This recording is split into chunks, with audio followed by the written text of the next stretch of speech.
better. Hello. I better go. I better go to invite you stand up Okay, you want to do that? because Yes. I feel I like am. don't mind the big bulging computer.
Can you put this in the I background, haven't please? started yet, dear. Take your time, dear.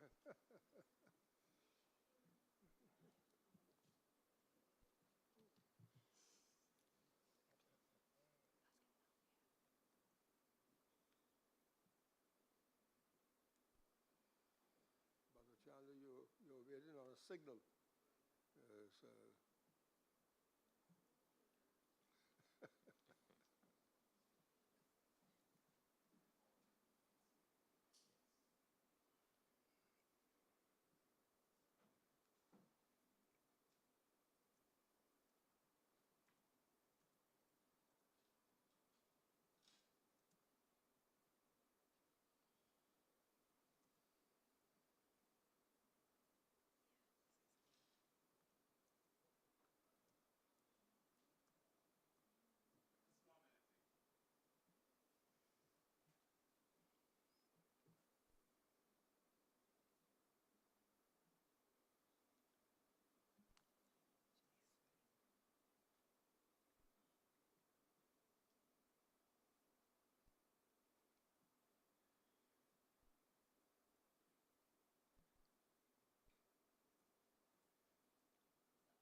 Good morning, everyone, and welcome to the Youth Town Hall of the Parliamentary Reform Commission.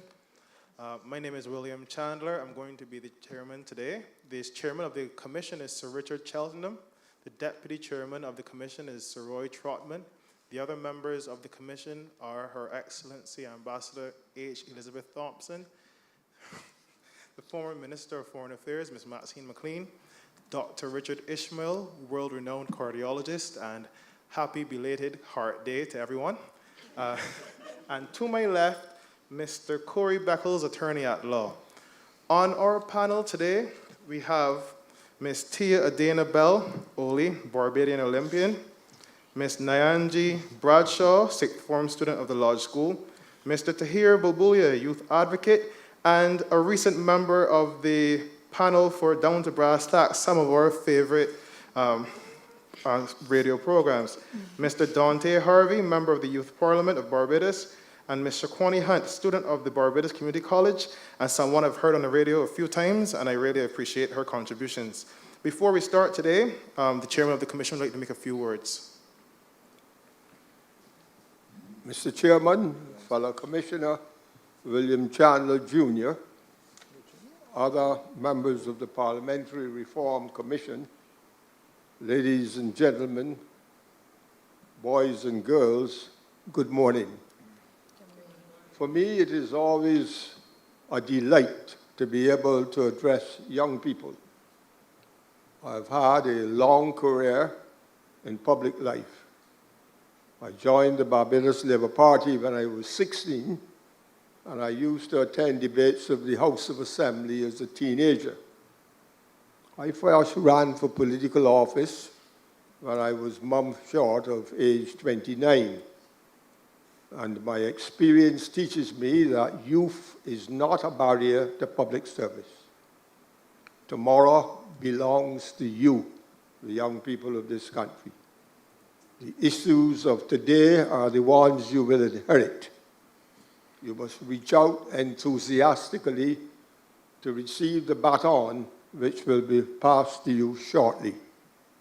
And I'm happy to see those of you who have turned up today ready to start your contribution to our public life.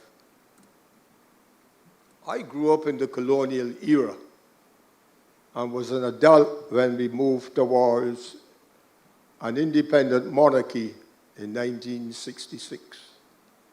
That is the year we severed ties with the British government, but retained the Queen. It meant that the Governor-General was the Queen's representative and was appointed by her. It also meant that judges and parliamentarians, when taking the oath of office, swore allegiance to the Queen. But your generation will grow up as the new Republican generation. And what does that mean? It means that Barbados no longer has a monarch. Our head of state is the president, and she was elected by the Barbados Parliament. Our oath of office will require judges and parliamentarians to swear allegiance to Barbados only. And this is a convenient moment for us to review our parliamentary system, hence the establishment of the Parliamentary Reform Commission, which I have the honor to chair. Permit me to explain what Parliament does and what it is. Parliament's biggest responsibilities are to approve the budget and public spending and to make laws. We have two chambers. The lower one is called the House of Assembly, and the upper chamber, as it were, is the Senate. The government introduced bills in the lower house, that is the House of Assembly. They are debated there, and once they are passed, they go to the Senate. If the bill passes in both houses, it is signed into law by the President.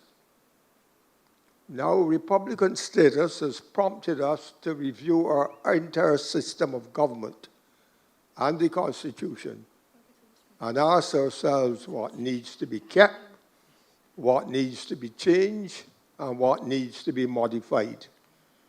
The Parliamentary Reform Commission will be asking itself certain questions on which we would like your input, you the young people.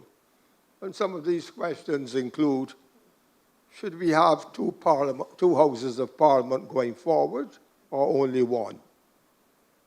Should we lower the age for being elected to Parliament?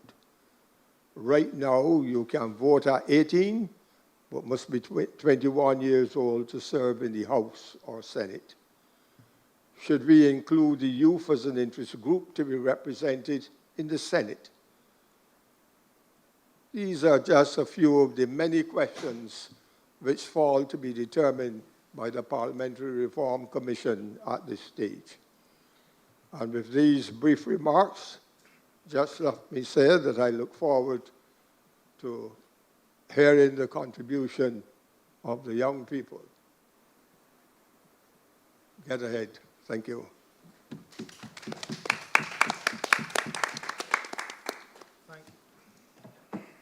Thank you, Mr. Chairman. Now for today's panel.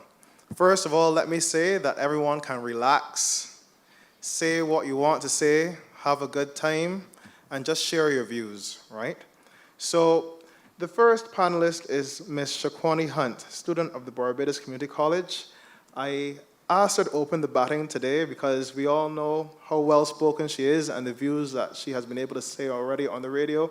She is no stranger to public life, and we're looking forward to hearing her now. Thank you very much.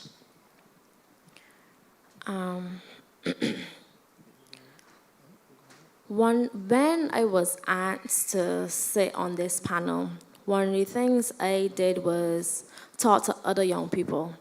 And when I said I talked to them, like I really just had a conversation. I didn't ask them anything about what they would want or what they would do if they were asked to be a panelist. I asked what they want for their future, what they want to see. One of the things that a lot of them identified was at 18 years old, we are asked to vote. We are considered old enough to vote. We are considered that we are in sound mind, that we understand why we're voting and what is the purpose and the goals of voting. Persons come around into the communities, they canvass, they tell us their goals, their plans for the future, how they plan to impact our lives, how they plan to impact the future of Barbados. Basically, they're selling themselves to us. And based on that conversation with us, we then consider who to vote for or how to go forward. After the voting is completed and then the ministers are selected, we are then told we are too young. We're too young to impact policy. We're too young to ask questions. We're too young to make decisions that could impact the rest of our lives. But if we think back to when we were asked for the vote, we weren't too young at that point in time. The reason I want to start with that because if you're saying that we're old enough to vote and we're old enough to make that decision, that means we must also be old enough to be brought to the table to make policy changes and to be included in the conversation. Because I'm not saying that you have to let us hit a 6 out to the park and say, or let us change every single thing. No, what I'm saying is that we should be at least considered. What we're saying should be at least heard and actually implemented if it is relevant to what is going on. The issue that we're currently having is that persons are being asked to vote, but then when they're asking questions after the vote, or if they want to have further input, they don't have a way to do that, and persons are turning them down. People are saying that we are too young to understand how this will impact us in the future. And I keep saying that, how do you know that? Because one of the things that I let people know all the time, you keep saying how something will impact my future, but you can't guarantee that you'll be in this future with me. So when they're making decisions for my future and your future, they need to include us because 20, 50 years from now, they cannot guarantee that they will be here to say that the decisions that they made then really did impact us in the right way. When we go forward and we think about how we want to include young people at the table, we have a lot of youth organizations that make a stand, make their voice heard. We have youth parliament, where I think by now they should be written into law. They should be, that youth parliament should be a shadow committee of the current parliament. That means that when they sit at those tables, that what they do and what they develop and what they research should be used. It shouldn't just go into a stack and not be utilized, because if they're given them the opportunity to research and come up with plans and develop potential policies, it should not be considered that because they're too young, it should not be implemented.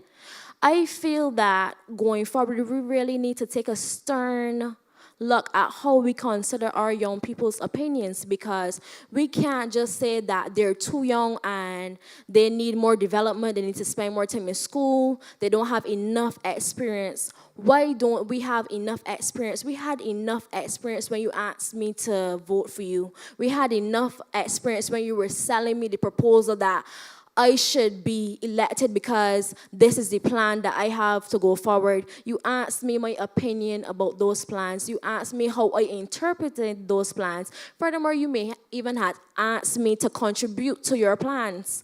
But then when it comes down to the next conversation, I am forgotten, not included, maybe tossed aside, maybe not even on purpose. But the reality is that we keep wondering why we have a reduction of young persons voting. It is because young people feel that when we stand up, we are not heard. When we speak, we are not listened to. Because we have a lot of issues where young people stand up, they make a stand, they make their voices heard, and then people don't actually listen.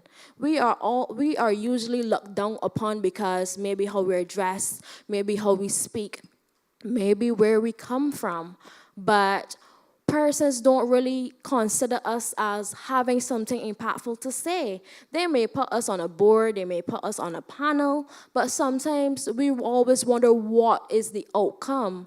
How do I know that my contributions are really being taken seriously? And how can I hold the government and Barbados accountable? Because you want to increase participation in the younger voters, but you also need to build that trust and that relationship where you convince them that when you give me this opportunity to represent you, I will listen to you. I will listen to you not only up to the point of voting, but I will listen to you the day after. I may not be able to make all changes based on your contributions, but I will definitely consider them, and if they are good enough, implement them. We need to give our young people a platform that where their decisions and their voices could be heard, and those ideas can be utilized to help propel Barbados forward. Because if you talk about mission critical and the youth is a part of that, and we are a part of the future going forward, that means that you need to consider our ideas and our opinions and not just brush them underneath the rug because we are considered to be too young. We may be too young to be at your table, but that doesn't mean we're too young to be at a table. In saying that, that means that we need to really relook what we determine as the policy going forward and how we really value the youth and what the impact that they would bring to the table will do going forward. Because if you're saying that you want to give us a voice, you want us to lead the young people going forward, you want us to encourage persons to speak out more, you want us to sit on more boards and more panels and help you come up with ideas and develop ideas, that means that when we come to these tables, you need to respect us, you need to show us that you are really interested in what we are bringing and not just use it for your own idea. Because sometimes we are brought to the tables, but when we are brought, we are not even given the credit that we were even at the table. And I know a lot of people will say, man, it happens all the time, but it shouldn't. I shouldn't, when I am asked to come to a room, not be given an opportunity because I am a female, or not be given an opportunity because I am young. That is just only two factors or two characteristics of who I am. That doesn't mean that I have not researched this topic. That does not mean I do not understand what is being said in the room. We have lots of young people who constantly are questioning what is happening to us currently, what is happening in Barbados, and what is the plan for us going forward. Every single time I look around, I see young people questioning if what we have in our schools doesn't need changing, because we keep saying that young people are not interested. But the reality is that what is there to be interested in? You have young people going through the school program, and when they come out on the other side, it's almost like they never even went to the school. There's no programs in place to help young people develop the skills that they want to do. I remember not so long ago when I was going to school, almost 10 years ago. Can you imagine that? 10 years ago, I was in secondary school. And when I was there, I had to decide to choose between Spanish, doing a foreign language, and doing something I really wanted to do. In fifth form, I knew that I was not good at foreign language. It didn't matter how much extra work I put in, how much extra time I put in. I was just not good, but I was always good with my hands. So I was able to advocate and convince two teachers that one, I should be allowed to drop Spanish because I didn't think I could succeed in it, and two, pick up technical drawing. I picked up technical drawing in full form privately because I was that committed. Young people constantly are not listened to.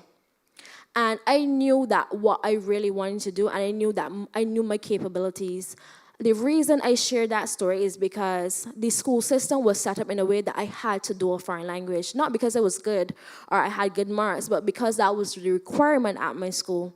But I want you to know, when I switched programs, I went from getting 26 to 76. So it showed me that sometimes we need to listen, not only speak, because we know what we want.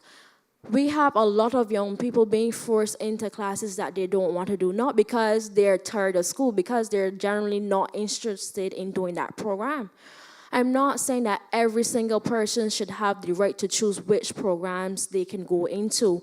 I feel like if you see a person who has the skills and who are making an active effort to go into this program, I feel that you should listen to them because maybe they know what they want to do. When I was at school again, I remember how strict the dress code policy was. And at that time, I had locks.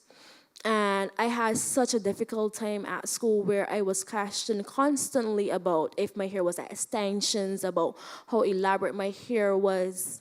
But I always said that that did not determine who I was or how I saw myself or how that would impact my studies.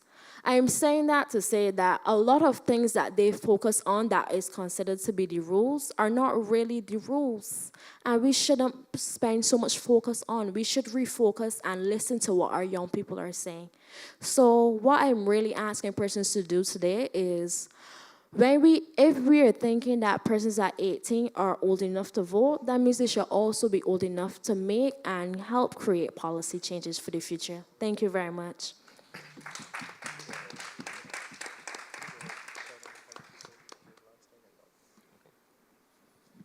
Good morning, everyone. Thank you, Shawani, for your presentation. On the last occasion, we had 20 persons who would have joined us physically. We had 300 persons online, and also 9,800 persons would have viewed the online presentation after the event. Okay, so thank you very much. We're going to move on swiftly, even though I have many things going through my mind. I think Shawani knocked a few bricks out of my head just now, too. So some preconceived notions that I had about certain things that I think she just dislodged quite swiftly. So I'm glad for that. The next person who's going to speak is Miss Tia Adana Bell, Barbadian Olympian, an all-around good person. Hi. Good morning. Um, I want to actually continue on what Shawani was saying. A lot of what she was saying is also in my presentation, but I just want to touch on something she said about the youth. I've also had a chance to interact with the youth around before I came here, and just have a conversation with them, see where their heads are at in pertaining to the government. And just as she said, the youth are angry, they're frustrated, they feel hurt and betrayed. There is a disconnection between government and the youth of this country. And until we get that fixed and rectified, everything that we try to do will not succeed. The youth is the future. And if I'm 27 years old, and I was telling the young lady next to me this morning that I have been listening to politics growing up, and we've had youth forums over and over and over, and nothing has changed. You are asking us every year for our opinions on matters that belong to us, our issues, our lives, our futures, and nothing has changed. I'm going to give you an example of an educational issue. I left here in 2014, to go to college. And I did criminal justice, graduated everything, and I've been running professionally since. Last year, I went through this phase, and I wanted to explore other career options. So I've always had an interest in the medical field. So I didn't want to go back to school for 2 to 4 years and, do the whole bachelor's and everything. So I picked up a course in phlebotomy. Phlebotomy is, the process of drawing blood, stuff like that, XYZ. This course was completed in 3 months. I am a qualified and certified phlebotomist in 3 months. I have the hands-on experience needed, the hours needed to go and work in a professional field in a hospital. And look at that, in simple 3 months. I came here to Barbados to ask if if I could work part-time in phlebotomy. I was told that phlebotomy is not even a profession in Barbados. My mom has been a nurse at the Queen Elizabeth Hospital for more than 15 years as a nursing assistant. My mother is not qualified to draw blood at the hospital.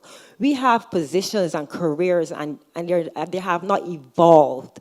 There needs to be more hands-on jobs out here. We have a skills training facility, a Barbados Vocational Board, and the jobs that are there, they're outdated, not coming for the electricians and stuff like that, mechanics, but we need to have more hands-on opportunity. The opportunities that are provided are so outdated, it's boring.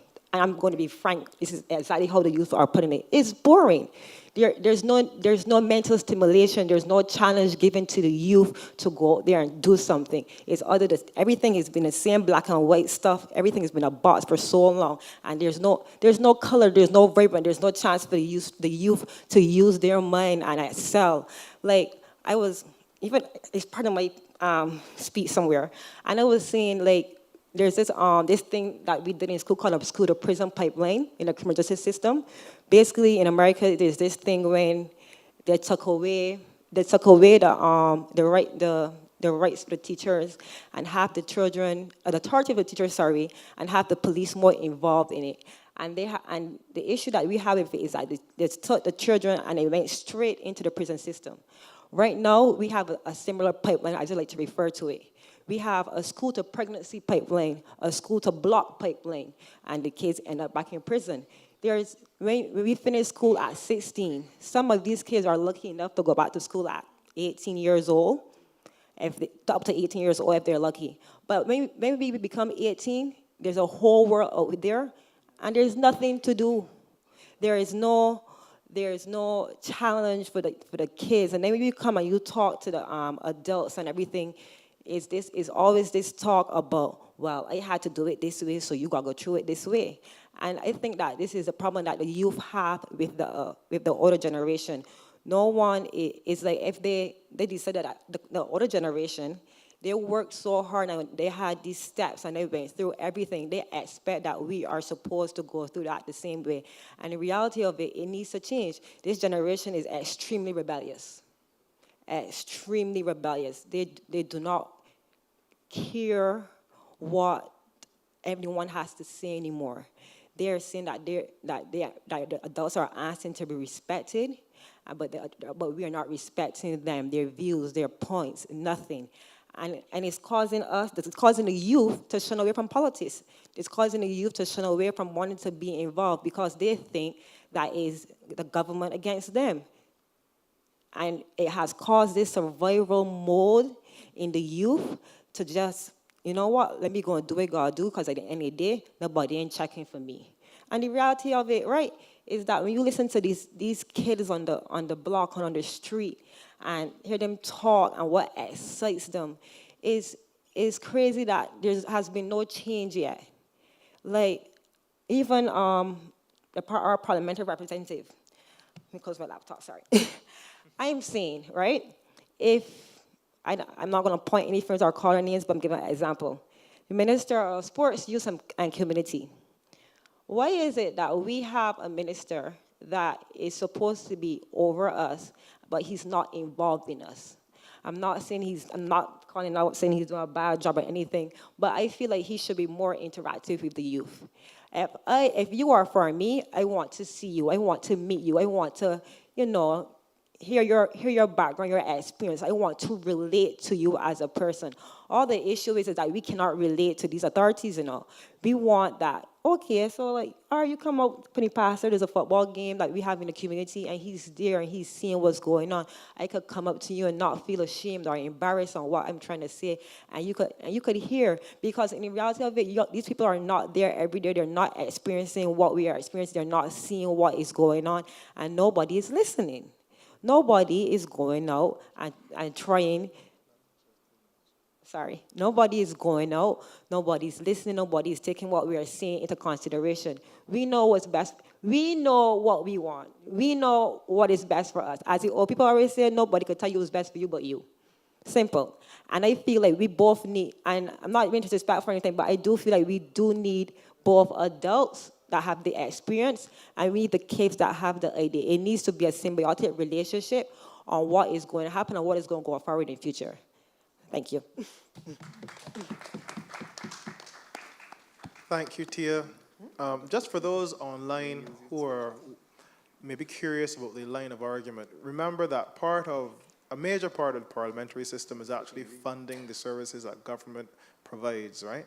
And the outcomes are extremely important. You don't want a parliament that's just providing funds for outcomes that you may not be getting that you intend to get.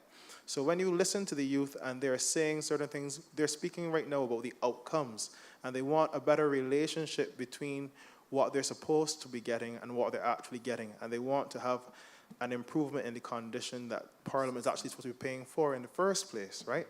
So let's move on very swiftly to Mr. Dante Harvey, member of the Youth Parliament of Barbados. Good morning. Thank you very much, Dr. Chandler. Good morning to those online and those in the audience. My name, as you said, my name is Dante Harvey. I am a member of the Barbados National Youth Parliament. My extract today will be part of our written submission, which we will submit. When we first saw the questions for today's Parliamentary Reform Town Hall meeting, what do you want from your MPs and your government? What should Parliament deliver to future generations of Barbadians? And how can a country give young people a greater voice in national affairs? Our light bulbs went off. So in the beginning, to vote or not to vote. Should the selection of the President of Barbados be an appointed ceremonial president or an elected ceremonial president? This determines the method of selection we should use, whether to vote or not to vote. If the President of Barbados is an appointed ceremonial president, he or she should be indirectly elected by Electoral College.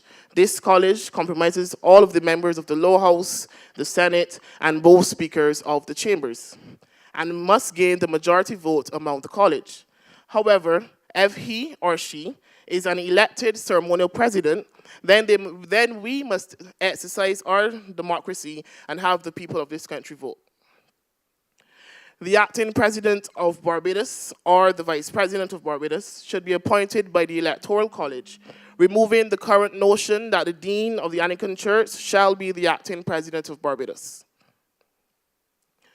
We're then looking for the point of accountability. What does this mean? We believe that parliamentarians should be held to a higher standard as they're elected to serve the people of Barbados and to become legislators. If parliamentarians are accused of committing a criminal offense or offense punishable by law, he or she should not be allowed to hold any ministerial portfolio.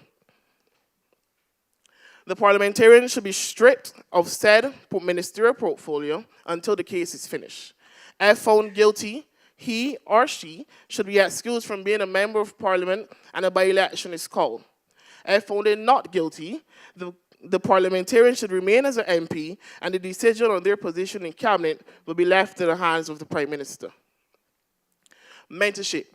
We, the members of the Barbados National Youth Parliament, believe that parliamentarians should give back some time in mentoring the members of the National Youth Parliament. How? Allowing members of the Barbados National Youth Parliament to be shadow ministers. This gives the youth parliamentarians the opportunity to see the functions of a minister and what a ministerial portfolio encompasses. This will also bring a different perspective to the level of debate as the youth parliamentarians, like others across the Commonwealth. This method has been done in Jamaica, Antigua and Barbuda, Trinidad and Tobago, Scotland, to name a few. What should Parliament deliver to future generations of Barbadians?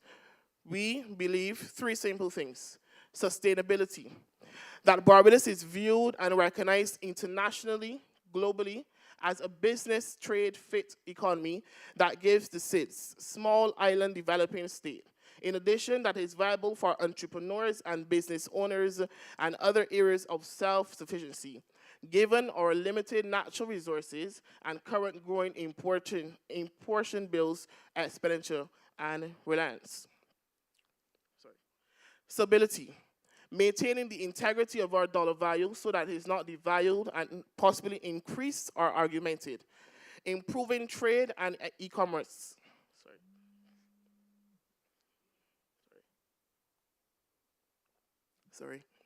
Avenues to bolster our tourism product without diminishing or removing our aesthetics, traditions, or unique value systems. As such, staying true to who we are and our luck, while satisfying entire market requirement. And finally, inclusivity. Making Barbados an island where all persons, whether of denominations, ethnicity, age, race, and education qualifications, are included in decision-making in this country. Finally, how can the country give young people a greater voice in national affairs? We believe by youth engagement, allowing young persons in Barbados to have a voice on national affairs. The National Youth Parliament is one of these youth organizations debating national crises affecting the youth in this country. Parliamentarians can allow the members of the BNYP to debate on green papers either before or after they have been to cabinet. This gives the drafters the opportunity to hear the youth's perspective on the policy being created. And finally, investing time and making resources accessible for all youth groups in Barbados responsible for the development of youth in Barbados.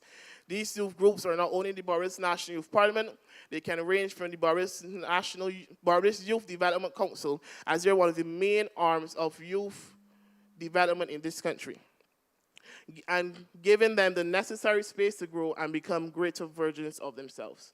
This is a brief extract from our written submission. Thank you very much.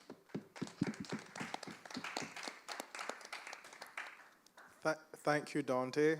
The next person who will speak is a young sixth former from the Lodge School. I think there's some Lodge School graduates in here. Dr. Ishmael is one of them.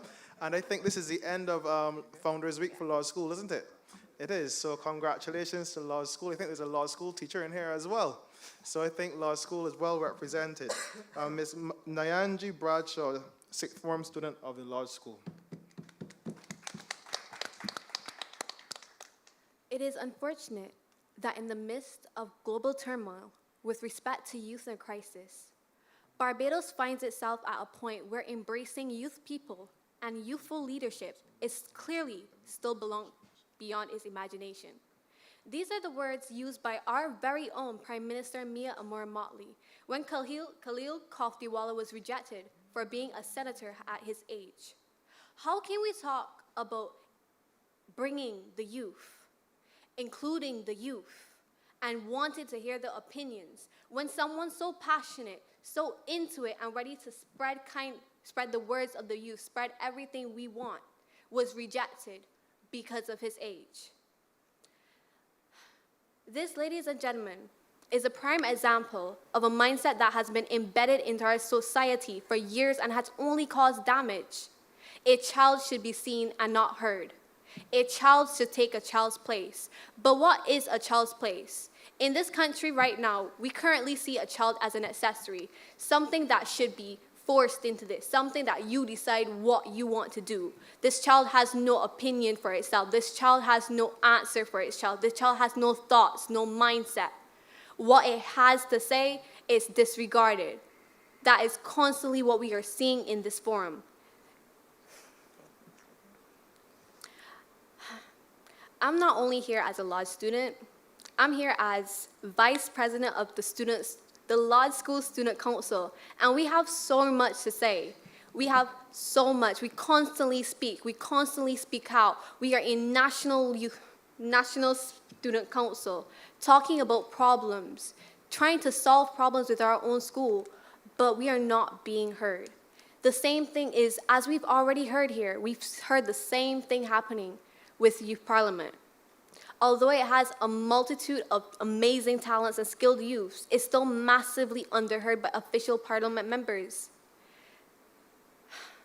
What happened to all the many reports that Youth Parliament has submitted? Are they being used in any policy makings? Are they being credited? Are they being recognized? Or are they barely sitting in a corner collecting dust because they're young and inexperienced? Again, how can we talk about wanting to include the youth, wanting youth participation, wanting our future leaders to take charge in our country, but yet we refuse what they have to say? This is one of the core issues in the future of Barbados Parliament. This is one in Barbados Parliament. It needs to take the future youth, the future leaders seriously. The opportunity to not only be heard, but to be taken seriously. Let the youth feel like their ideas are being actioned upon and not just falling on deaf ears. This is the first real step of integrating young members of society to being interested in the future of Barbados. I came in this forum naive. I knew nothing. I didn't even know what Parliament does. I tried to research it. It's so hard to figure out what to research. It's so hard to find things about Parliament, what they've done. It's so hard to find youth actually participating, because I tried to join Youth Parliament. I've tried to look up these things, and whether their Facebooks are not updated, their websites are not updated, there's no way of contacting them without knowing someone inside. All these things that are happening in our country with the youth, you have to know someone inside, or you actually have to be directly involved to understand, to know what's happening, to be involved in these situations. And that is not okay. And building on Tia's point, there should be no reason why we should be represented by someone who has not gone through the same things as us. Why is our Minister of Youth not even close to our age? There is a generation gap between parents and children. If there's a generation gap between children and parents, how do you expect that a minister generations above us is supposed to understand how we feel? How are we supposed to cope with that? How are we supposed to get in contact with that? How are we supposed to explain? It's like telling someone who has explained a different situation, they don't understand, basically. They don't understand what you're saying. They've never went through it. They've never understood what we are feeling. They're not going to understand it. They're not going to push as much as we will, because they just don't get it. They don't care about it as much as us. And then lastly, again, bringing back to my point that we still have this mindset here that a child should be seen and not heard. This mindset has brought pride into this nation. There's a huge stigma that your worth is accredited to how old you are, how much information you have, or how much value you are by your age. You're not taken seriously if you are young. You're not taken seriously in 20s. You're not really taken seriously until you get a senior. Because that's just how we are. You go, you tell a senior something, respect. Why are you telling me this? I know everything. I know this, I know that. I've been here longer than you. I've experienced harder turmoils than you. How am I supposed to listen to you that has barely just come in? I brought you in here. I started this generation. You are listening to me. But that's not how it goes. It's not supposed to be one directional. It's supposed to be a discussion between generations and generations, because many things have happened in this country. Many things will continue evolving in this country. We need to keep in contact with each other. We need to keep that communication strong without any judgment, without any stigma. To talk without having some kind of... Okay. To talk without having that kind of basis of, oh, I should watch my words around them. I should be respectful. You can still be respectful with talking back and forth, like we are on a same level. No one is above someone because of their age. But basically, to rectify all of this, I very much implore the Parliament to give children more chances to speak on manners with actual ears, with actual work to action on what they have to say, with the same amount of publicity we give to any adult forums and discussions, to improve all these things, to give children the opportunity to learn about this so they can gain an interest into Parliament. Because again, we are today's future leaders. We are tomorrow's leaders. That is all.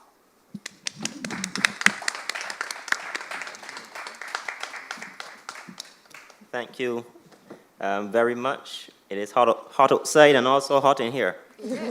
And we expect even more fire from our next presenter.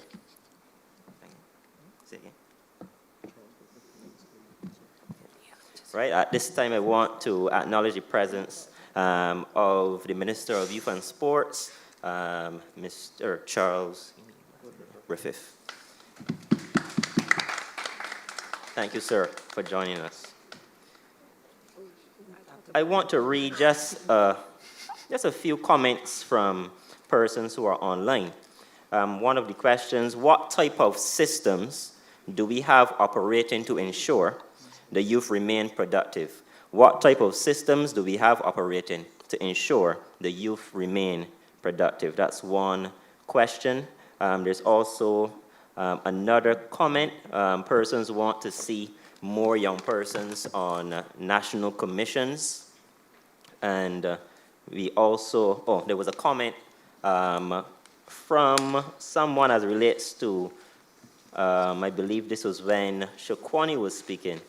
And this person, Shawani, believes that you're a future prime minister, right? So when you go back online, just thank this person for her comments. So we're having persons who are interacting online, and we look forward to more interactions as we continue this morning. Over to you.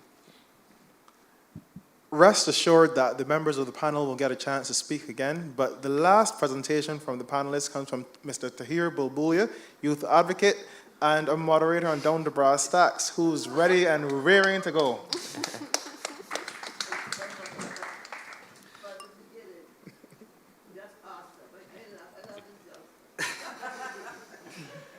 A blessed good morning to one and all. First of all, it's a pleasure to sit here, firstly, alongside everybody. And I want you all to give the commission a big round of applause for engaging young people. Secondly, as I was telling Ambassador Elizabeth, that we have 3 foundationers on the panel. It was Lodge Week this week, but I think the foundationers have won today, and we have the chair as well and the deputy chair, who are former foundation students. Mama, you went foundation too?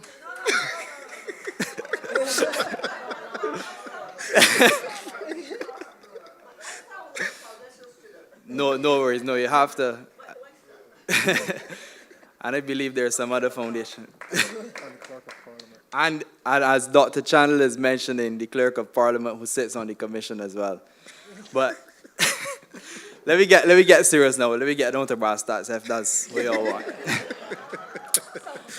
The reality of the situation is, and I want to commend everybody that spoke before me because they touched on some important points as it relates to the systems that we have in Barbados. And Dante spoke on the Youth Parliament, what the Youth Parliament's perspective on bettering youth involvement at a national level as it relates to political development, government development, and overall national development. What I'll touch on today is the first question that was asked: what do you want from MPs and your government? I think the reality is that young people in Barbados want accessibility, the ability to have access to their member of parliament and to be able to engage with their member of parliament at every level. But in order for that to take place, we have to understand the culture that presides in Barbados. And any of my fellow panelists could tell me if I'm wrong, but the culture that presided previously or that is known now, and the success of the MP is often linked to how often you see the MP. Man, when you go down to the rum shop or when you go on the road, you say, man, I ain't see my MP, he ain't no good. Or I ain't see my member of parliament for the last year since he come canvassing. But we have to understand what is the role of the member of parliament. What is the role of the MP? And the role of the MP, the member of parliament, in the context of what we live in, is that they have to provide to the needs of the constituency, whether it be welfare, whether it be the infrastructural development of the constituency, whether it be social development. Now, in this time, a lot more mental health cases to address the concerns and to provide solutions to the constituents at every level. Now, it brings us to, we understand the culture that presides, but what do young people want? As I said, accessibility and engagement. The reality is, and Tahir touched on it a tad, that we have become a very result-oriented generation. And oftentimes we get in trouble because we so focus on getting the job done, the process may not be the way in which it was. But the culture that presided previously was focused heavily on the process as part of the result. But now, you see the shift. We just want to get it done mentality. Just get the job done. Obviously following the rules and the laws of the day. But get the job done and get the results that you have been put there to do. That is where accessibility and engagement comes from. So, in the constituency for a member of parliament, if the situations at hand, and we spoke on systems, if the situation demands that they need a road to be fixed, if there's welfare that needs to be given, if there is an opportunity that is needed to be provided for anybody within the constituency, more so a young person directly related to the conversation, then that is the role of the MP to deal with the issues of the constituency and the people within. So how can we shift this culture of seeing the MP and using the tool of how often you see the MP and he ain't come and drink with me for a long time, or she ain't come and visit me for a little while and he ain't attend the funeral. Yes, all of those things are fine. But what is the reality and what is the role of the member of parliament? Those things, in my opinion, and anyone can correct me if I'm wrong, those are secondary, and the primary role is to deal with the concerns and the issues as it relates to the constituency. But how can we now shift this mindset with the culture that presides? And this is one of my main recommendations, and I said it on here, Dr. Chandler reminded me as well, that one of the recommendations that I want to put forward is education is critical. Shawani spoke on it. Education is critical in this development of the mindsets and how we view our member of parliaments, how we view our political system, how we view our governmental system. So, and if possible, through you, Chair, and through you, Chair of the Commission as well, and I put up my hand. If an arm of this commission can be to go into schools and speak to the young persons on the systems that we have of the political governmental system, because the reality is education does need reforming, as Shawani spoke on, but we are not going to get there in any quick succession. So civic citizenship, and that is an important part of the development of our country, because this mindset needs to change. As part of this, the process and the system of understanding how can you get your issues addressed. And this for me was one of my biggest shocks when I went onto brass tacks. A lot of people do not know the processes of dealing with issues.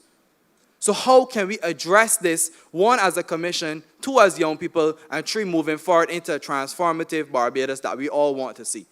Starts within the school system. Let me start teaching our young people on these processes within a civics course, within a civics subject, whether it be within a social studies, and this can be address some of the issues we have as it relates to young people being involved. Am I making sense? Or I really am making a big loss, saints? Right. Secondly, after the accessibility and the engagement, opportunities.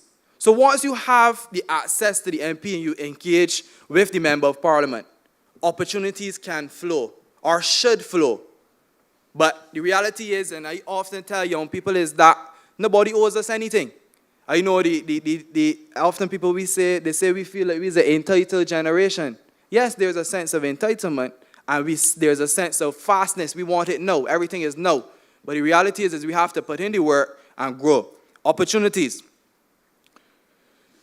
And this now is straddling between the public sector reform, constitutional reform, and parliamentary reform. But if we're going to have successful governments, we have to have a successful public sector. We have to have a better and more productive public sector.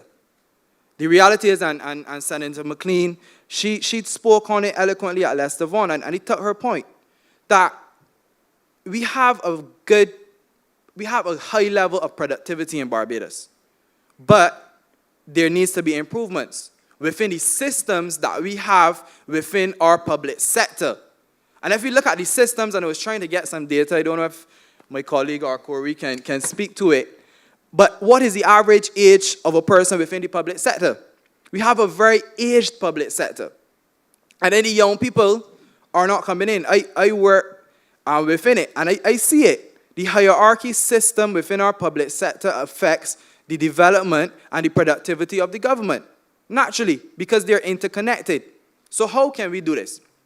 Let me give you a very practical example, because some persons may not be aware. Let me take a state-owned enterprise, for example. You have the CEO, you have the deputy CEO. The CEO will be there for the time on contract. The deputy CEO will operate as an appointed position. Let me come down. You have then the directors, who often in the age of 60. They have the managers in the ages of 50. The senior development officers in the age of 40 to 50.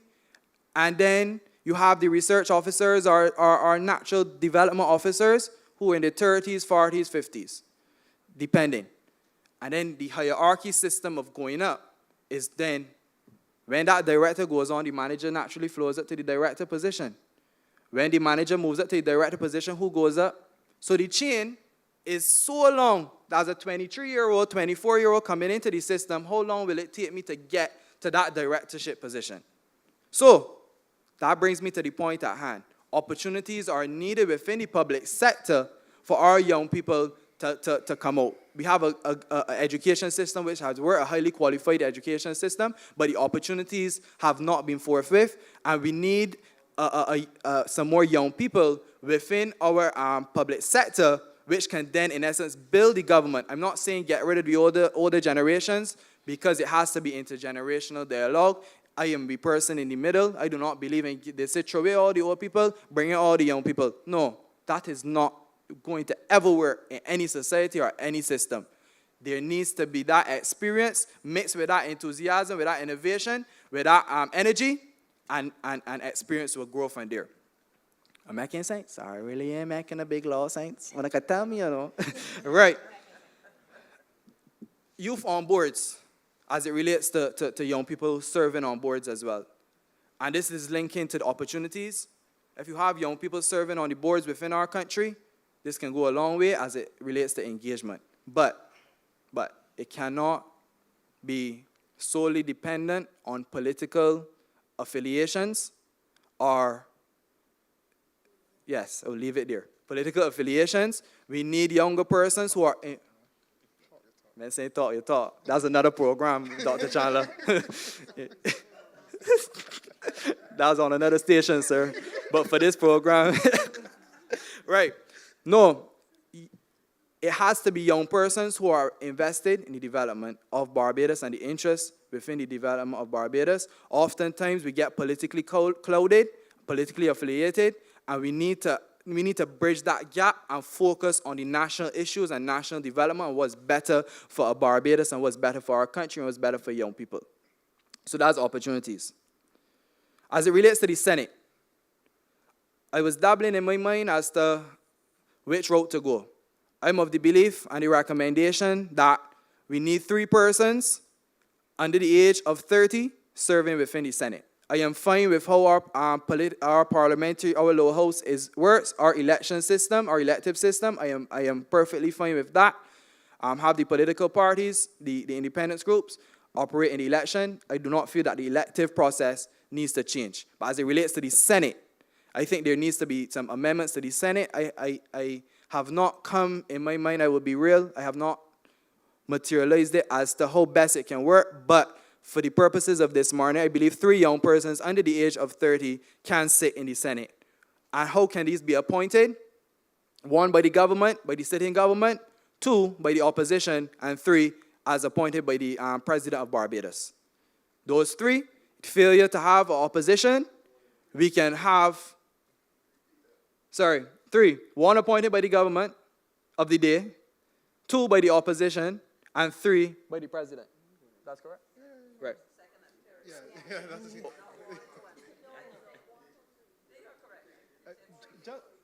Yeah, no, I want to have a conversation. We can have a conversation so you can interject. I don't want it to... They just meant that, the order and spoke. Go ahead. Okay, no problem.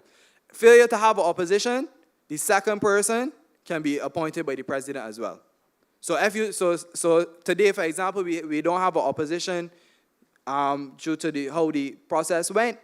We can have 2 appointed by the president under the age of 30. I was dabbling between 30 and 35, but I believe 30 can be a good age to have persons sitting within the Senate of Barbados.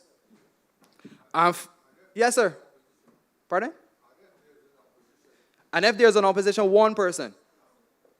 So 1 will be elected, appointed by the government, 1 by the opposition,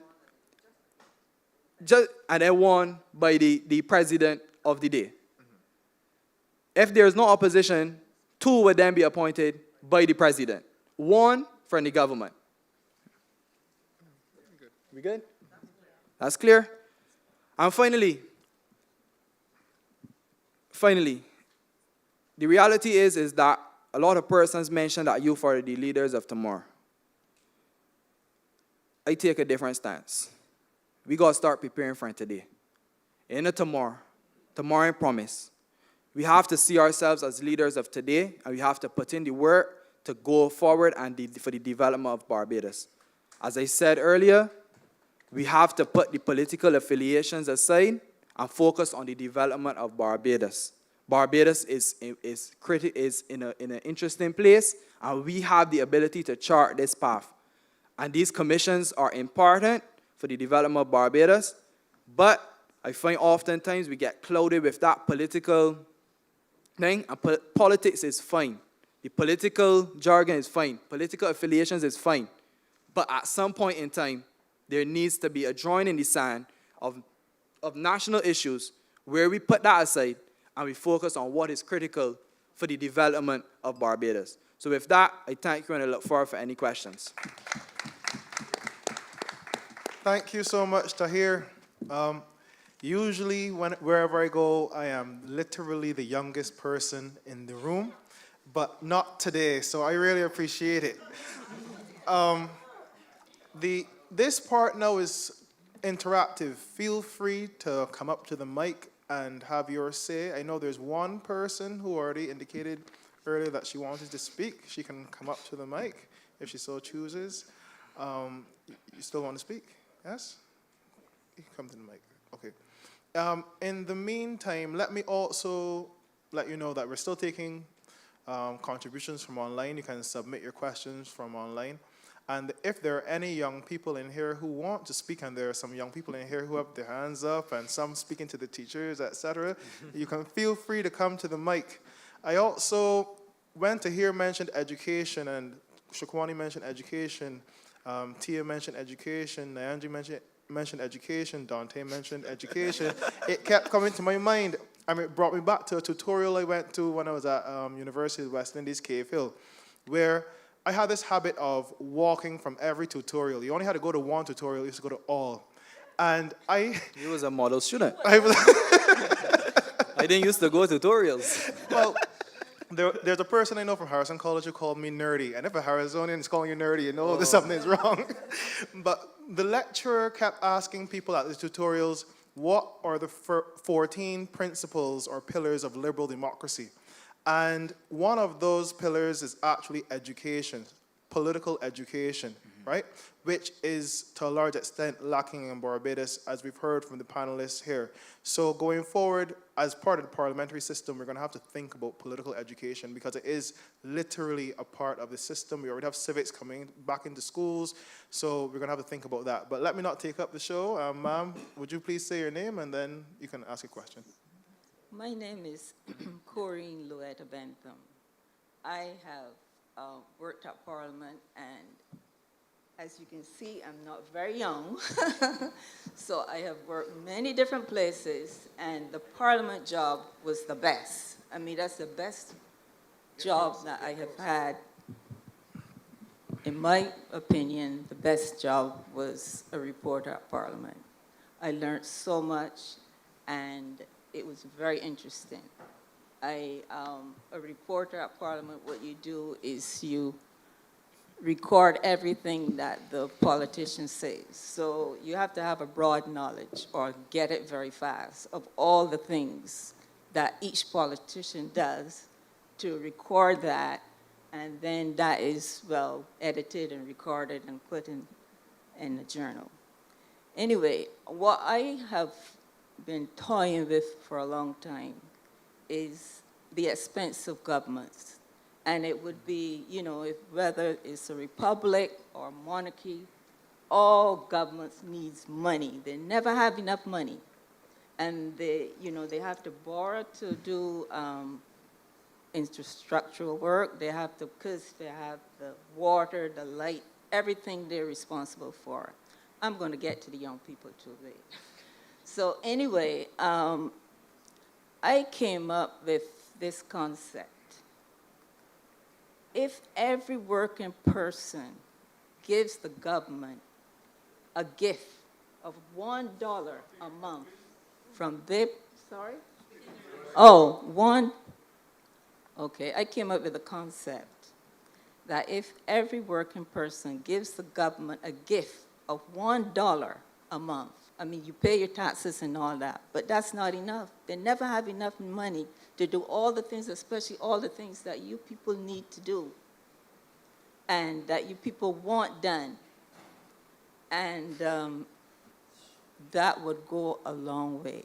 Now, the collection problem would be, the collection process would be up to the prime ministers and the presidents and the leaders and that way. But, and I want to mention this one thing. The president, the late President Kennedy, told his country years ago, don't ask what the government can do for you. Ask what you can do for the government. And that is very, very noble, I think. And that stayed with me a long, long time. And I think that this $1 a month for every person, it will roll out all the programs that the need for the young people, because I think that each minister should have an aide or something, working with him, going to the schools, finding out what they need, who wants to do law, who wants to do nursing, who wants to do this, who wants to do that, and lead them in that direction, and get a program going for each person that wants to excel. Like the other girl there said. I can't remember the names, you know. She wanted to do drawing or something, and they wanted her to do Spanish or French or something. So, I mean, that is what I want to say. And even though in the United States they have this big problem, they want to shut down all these things and that, and the trillions and millions of people there. Ma'am, you're going to have to speak into the mic. The trillions and millions of people that they have, just $1, and if they can collect all that money, they wouldn't have a problem. I think we can do it. I really think that we can do it. Okay, thank you very much. Damani Paris, you wanted to have a chat? For those who don't know, Damani was my guild president when I was at UWI.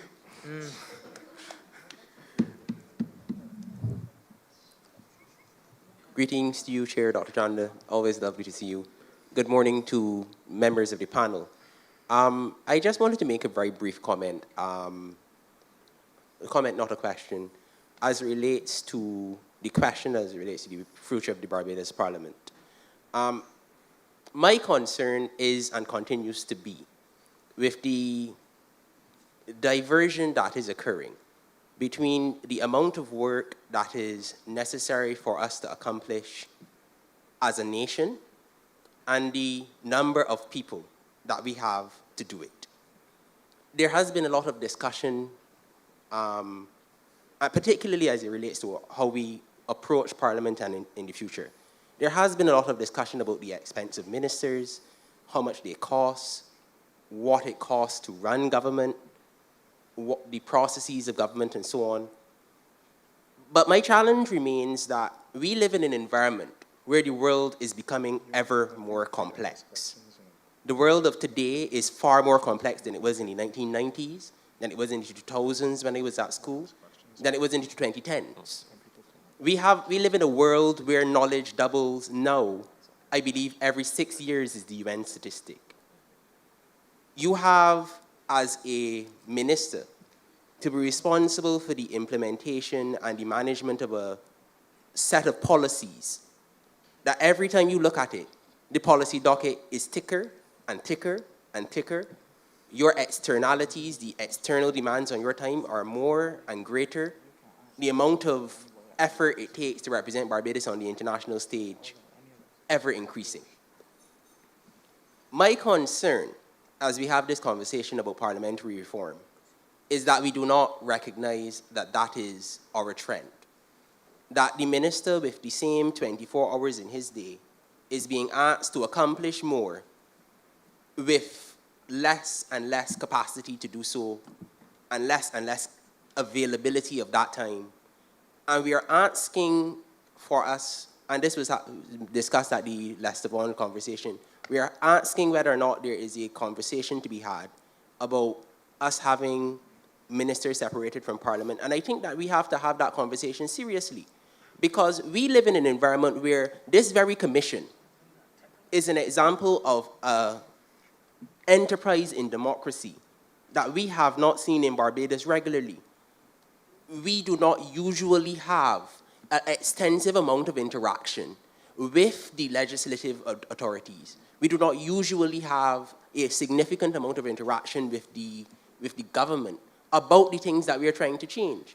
And there has been a substantial effort to increase that democracy, to increase that face time in recent times, to ensure that we are able to actually have a situation where persons are interacting with parliamentarians and saying, well, this is what we demand, this is what we need, this is what we want to see happen. And legislative committees, I believe, are an important mechanism for capturing those efforts. Commissions like these, an important mechanism for capturing those efforts. And I think we need more and not less of these things. And in an environment where we need more, and we know that the minister's time is limited, we have to ask ourselves, how do we comport with the apportionment of that 24 hours that the minister has in a way that allows us to actually accomplish everything that we need to accomplish? We acknowledge that there is a need for us to have these conversations, but then there is not sufficient time in schedules to facilitate it. So we have to ask ourselves, cost-benefit analysis. is the cost not worth the benefit? Is the democracy not worth investing in? Do we not believe that it is important for us to have these conversations and thereby allow the rich discussion to emerge? So that's just my question, and or rather my comment, and I wonder what the panelists think. Thank you.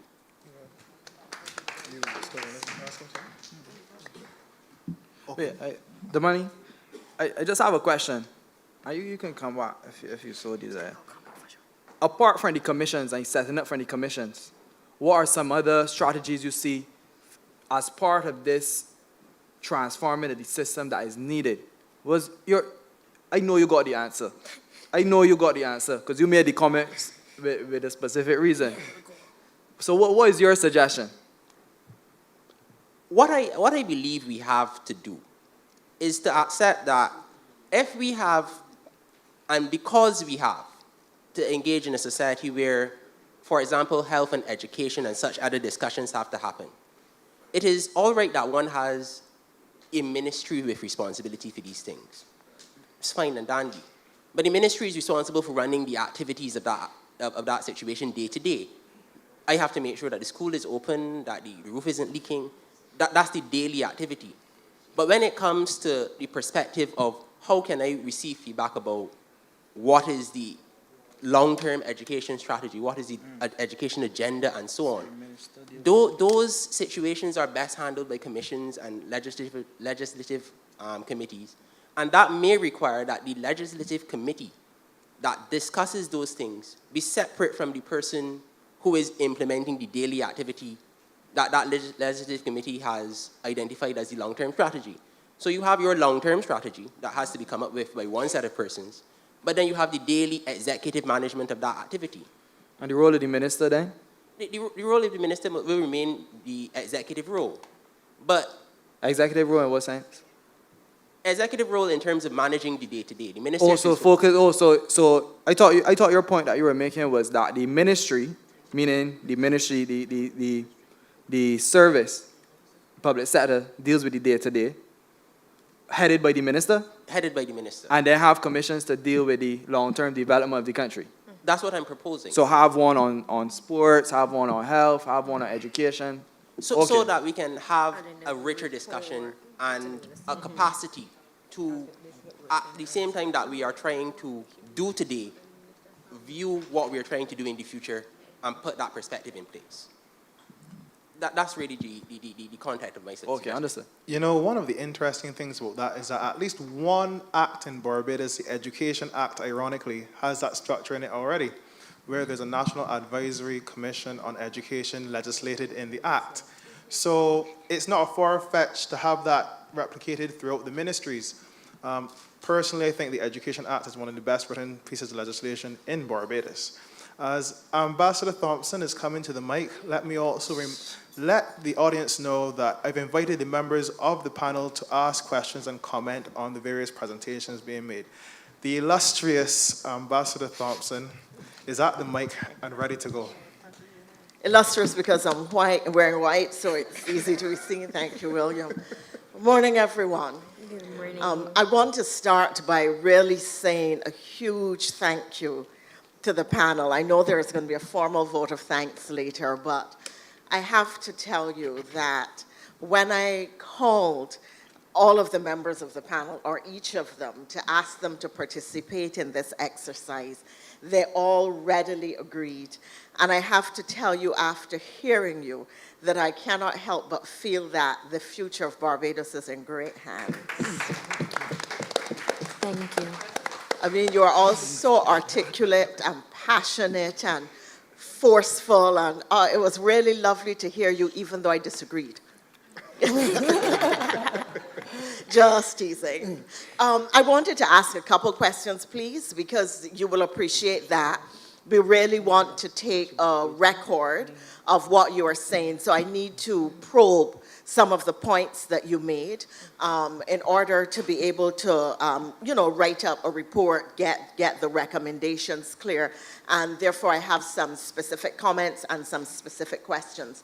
I want to start by saying to Dante that it was clear that the Youth Parliament took the time to think about the questions, about the subject, and to go beyond the scope of the questions, which is really what we wanted to do.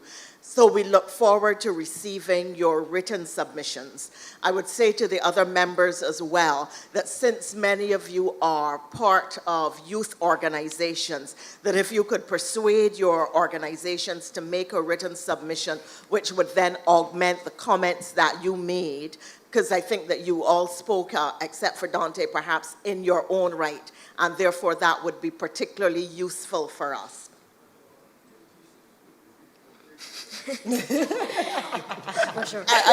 I'll repeat the comment so for the public could hear it. Sir Richard, our chairman, is suggesting it doesn't have to be a thesis. It could be 3-4 pages, and perhaps this is really a prime opportunity to say to those listening that each of you, anyone, is at liberty, please, to send us your remarks. It can be 1 page, it can be a paragraph, it can be an idea that you have, and we really want to capture new ideas in a very succinct way. Okay, so to go to some specific questions and comments. Each of you spoke about not feeling heard as young people. And therefore, my question to all of you, since you all made the point, except perhaps Tahir, would be, what mechanism would you suggest could be put in place to enlarge your space and voice in the national public space so that you could feel heard? What would make you feel heard? So that's my first question. I take the point that you want to be, have a voice on boards, commissions, and so on. And let me take this opportunity to boast for this commission. This is the first time in our history that a national commission has actually had a public youth forum. And I think that we were online last week, Thursday, to have a huge turnout. And I think that the Barbados Light and Power, with whom everybody's angry right now, cost us a great deal. But I think so far, our largest engagement post the event was nearly 10,000 people viewing the very last panel. I suspect that this one is going to exceed that, because the content was so good. I think the word will get around. So thank you very much. So Tahir, you said that you wanted to see 3 persons in the Senate under 30. My question to the panel, therefore, is what do you think should be a minimum age for someone to serve in the Senate as a youth representative? It is my enduring pain that I sat in the Senate and watched senators vote against a youth representative. It was, for me, a sad day. So should there be a minimum age, and if there should be a minimum age, what is it? And my final question is to throw out to you an idea that I have and to get your reaction or to get your further suggestions. So I'll give you the idea. I will elaborate on it. I want your reaction to that specific idea, but it may then prompt you to say, we don't like that at all. Our suggestion would be something entirely different, and therefore I'm open to that. As a member of the commission, I am toying with the idea, and let me say that clearly we all have our individual perspectives. And while we have now started to discuss the recommendations and ideas that have come to us from the public, that we have not yet made any conclusions on what our recommendations to government will be. What you are hearing, therefore, is a Liz Thompson idea, but is not the position of the commission. with that caveat, how would you react to A, the idea of national parliamentarians who are elected from specific interest groups or to have specific purposes not necessarily constrained by the structure which we currently have? Question A. Question B. In that context, or even outside of it, should there be a national youth parliamentarian, not a senator, a national youth parliamentarian who is elected by the vote of all the young people in Barbados who are qualified to vote? And up to what age would you consider a person a youth? So that, should that be people who are 18 who would qualify to vote, up to 35, 18 to 40, 18 to 30? How would you define youth? And if you support the concept of a youth parliamentarian, how would you see that person being elected? Should people outside of your definition of youth, so I think I'm maybe at question D or E now, should people outside of your definition of youth also be allowed to vote? For instance, I'm going to be 62 in November. And I remember when I was your age and getting involved in national things and serving on little youth committees and being asked to speak, and that's why I'm so excited to see you. But that's just a little bit of nostalgia for me. But the question is, really, should somebody who is outside of the definition of youth, which you are going to give me, really be allowed to vote in that election to determine who the youth parliamentarian should be? Who should represent the youth? This is one person? One Yes, single person? one seat. Okay. One seat. So you would have a youth parliamentarian. The person would be, so I'm just giving you mine. The person would be nominated by their political party. So let's just say the BLP wanted to nominate you as their youth parliamentarian, you're their youth candidate, and let's say the Democratic Labour Party is nominating Shawani as their youth candidate. So you would then become the two candidates of those two political parties, and if other political parties exist, they would also nominate their particular candidates. Or you would have independent youth candidates, the same way you could have independent candidates now.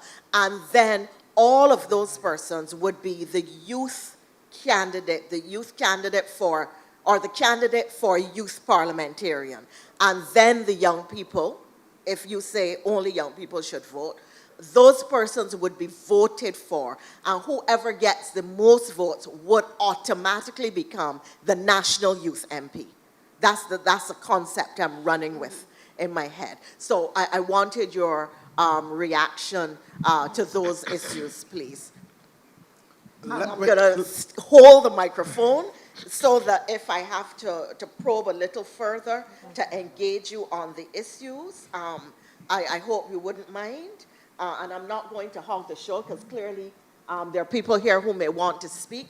I'm also going to take the opportunity to behave like a young person and not do a selfie, but take some photos of you from this angle so that I can share with you later on. We could take a selfie, Ambassador. Thank you. Thank you, Ambassador. We can do a selfie. So, since the questions are so involved, if the members of the panel can make their replies as brief as possible while not limiting yourself, I'd appreciate it. Okay. Yeah, around 2 minutes. Thanks, Tahir. What order you want us to go in? You can go. For some reason, I keep getting thrown on the bus to go first all the time, but I am going to say thank you, and I will go ahead.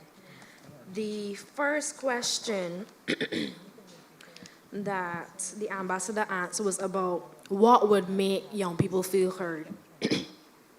For me and for most young persons, I am thinking that either a platform or a structured setup where that we can either submit our queries or ask questions, because the reality is that young people keep having to turn to the internet and keep having to turn to social media and even writing articles. But who do we submit them to? Where do we send this information? Who is listening to us? Because to identify how we want to be heard, we must first identify who is listening, because it doesn't make sense just randomly speaking, because that is the issue we currently have. We do not know who we should direct these questions and statements to. And if we could identify a person that is supposed to take up these queries to help us go through them and fix the issues that we have, I think that would be a great opportunity for us to go forward. I see the minister Sorry, can you his define hand. a platform for me? Well, I'm going to say, I guess the platform could be online. It could either be a website or it could be a written platform, because I don't want to limit it to say everybody has access to the internet, because surprisingly not everybody in this day and age does.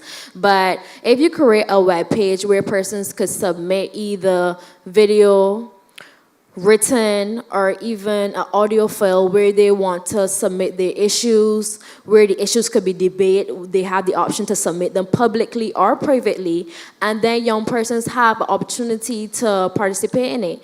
And we can even go further and say we can introduce this into the schools. A lot of students feel like they're not being heard. Maybe if it is in the schools and they know that, okay, you have an issue at your school and you feel it needs a larger platform, maybe I can submit it on here and we can have a national debate with other young people. And that way we can say we are being heard, but we need to identify who's going to be responsible for it. Should I answer all the other questions one time or? Okay. The next question that was asked was, to Tahir's question. I think that was an excellent idea about the 3 persons being potentially nominated from the youth to sit on the Senate. But I want to go one step further, because all 3 of those posts were selected by somebody. I think we should open up that one of the posts, a person should be able to write in and express why they want the post. Mainly because if we're going to do it as in a person is selected, I may not know the right people to be considered to be selected. I may not be seen in the public and make enough noise to be recommended for the post. So if we open up a platform where persons could submit and say, I want an opportunity to sit on the seat in Senate, and give extensive reasons why. Because if it's going to be a post, it's going to be competitive. Everybody's going to want it. Everybody's going to think that they have what it takes. Everybody's going to think that their way is the best way. And to make it fair for persons who do not get the opportunity to be selected, I think they should be given an opportunity to write in and say why they should be considered at least for one of those posts. For the next question, a national parliamentarian elected, is that a youth? Yeah. Okay. I think that is an excellent idea. I'm going to repeat it, because one of the things that a lot of the panelists said is that we felt like we were not heard. I heard it here today when we have MPs representing the youth that are a lot older than us, even though they're young at heart. But the reality is that they're in a generation gap that is different for us, because when they would have been young, they had different issues facing them. We have different issues.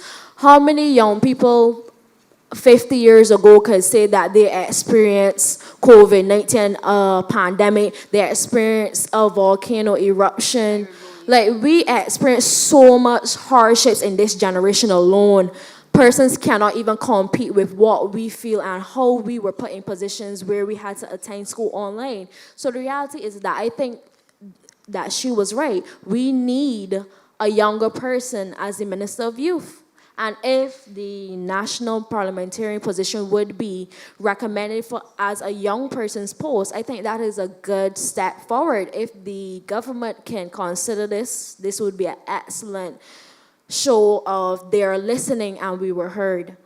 On the last question, it was quite long, but what I get from it was that she wanted to know what the age limit would be if the person was recommended. I dropped the age limit because even though you're only allowed to vote at 18, if we're going to ask for young people to be taken seriously, and if we want to say that this post is for young people, we need young persons that are at least 14 to be given the opportunity to vote. Because I want you, don't doubt me, because if you're going to say at 14 we're allowed to do CXCs, they should be at least considered, because I heard it right here today. Schools have national youth councils. That means that school students have issues. And if you're going to say that we're going to represent young people, and we're going to say that they're old enough to understand and do CSC at that age, because we have 14-year-olds doing CSC, you're going to say that they should be given an opportunity, because you're going to question, are they too young? But the reality is that they're not, because times has changed. I've seen it here many times where we have 10-year-old advocates advocating for different issues, where they're advocating for the environment, where they're advocating for their future. So if you're going to say we're electing a youth parliamentarian to represent young people, why is that age limited to 18? Because if there is going to be elections solely for this, it's only going to be young persons being eligible to represent young people. I think that we should at least consider, I'm not saying that that's going to be the way forward, but I say that we need to at least think about it, at least ask them if they want the option to. I think the cutoff age should be 35 though. But thank you very much. And what would be the lower cutoff age? Oh, right, I had said 14. 14, Yeah, so 14 to 35. Yes. For those who are, because it's obviously a conversation with different ideas, for those who looked a little dismayed when Shawani said 14, youth suffrage is real, youth suffrage is real. And as I said the other night, those who are in third form now will be able to vote in the next general election, and they are 14 years old. So you have to think about that. But the responses from the other panelists? Dante? What mechanism? I believe, I'm going to say one word, communication. Why I say communication, for example, this has been designated as the year of youth, and there's no communication to young people and what you expect in this year. Moving on to question number 2.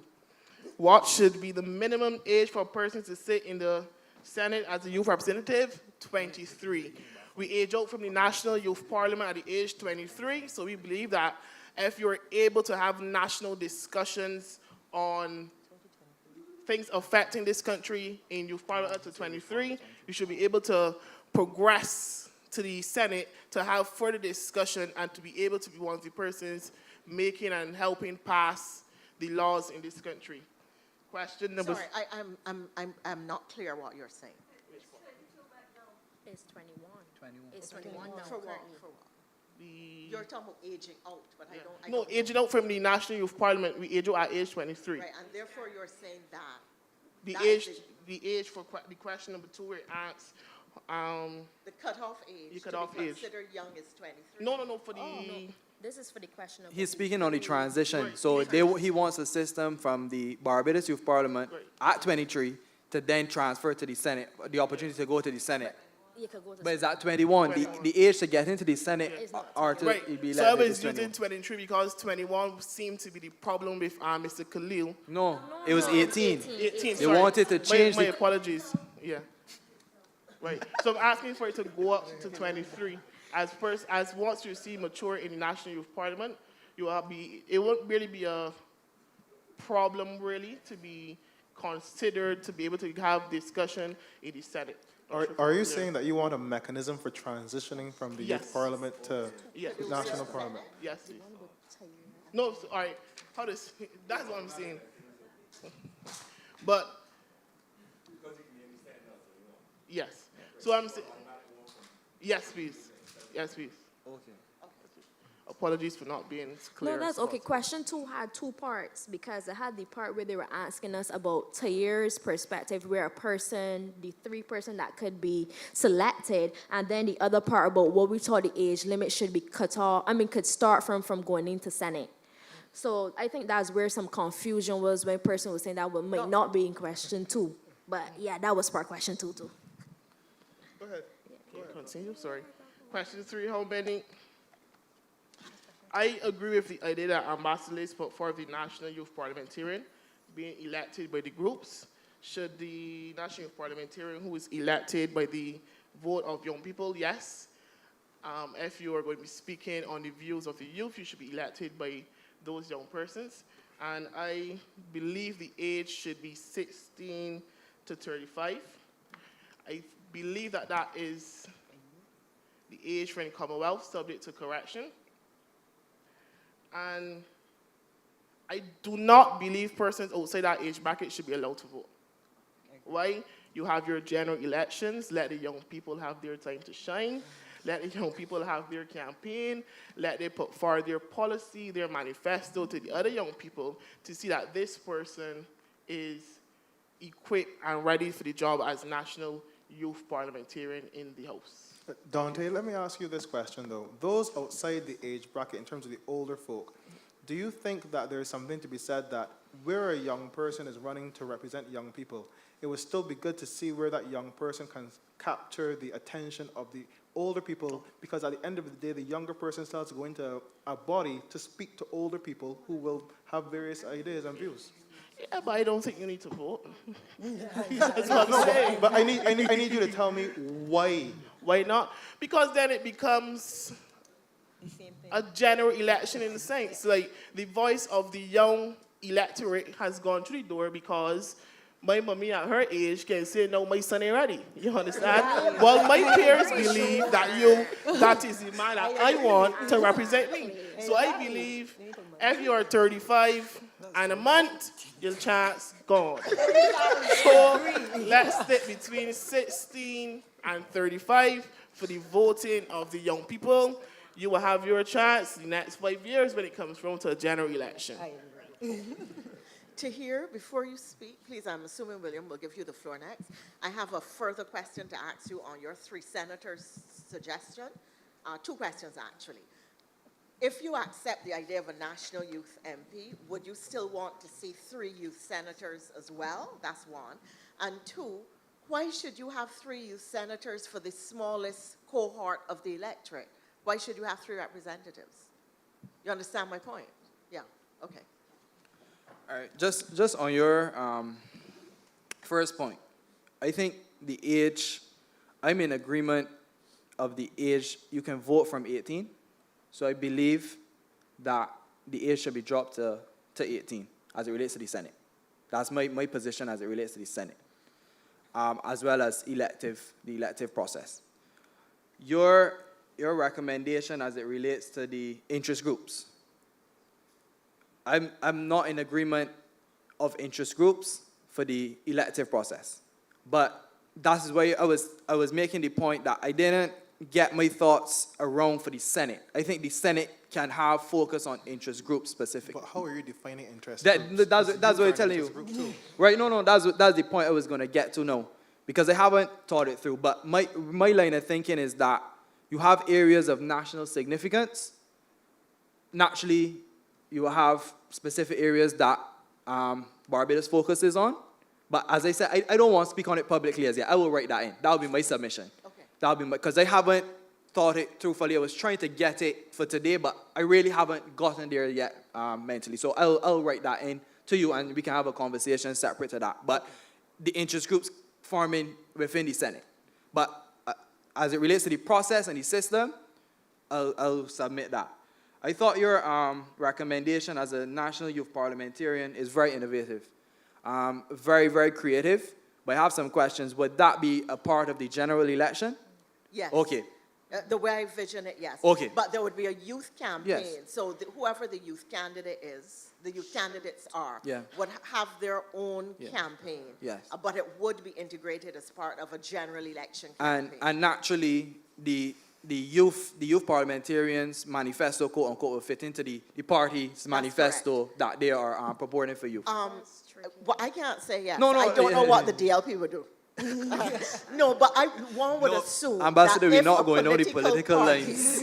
I would assume that if a political party is putting Yes. up a youth candidate, then they will have considered their national youth platform okay. and would have specific policy And proposals support that would be given yes, to that youth representing the political that's party. so the person would be a Yes. fully integrated candidate of their political party with whatever policy framework the political party then is recommending for young people. So now this would be 31 MPs, quote unquote. Well, and that is what has to be thought through. If we see a parliament, because our mind right now is constrained by the box. Yeah.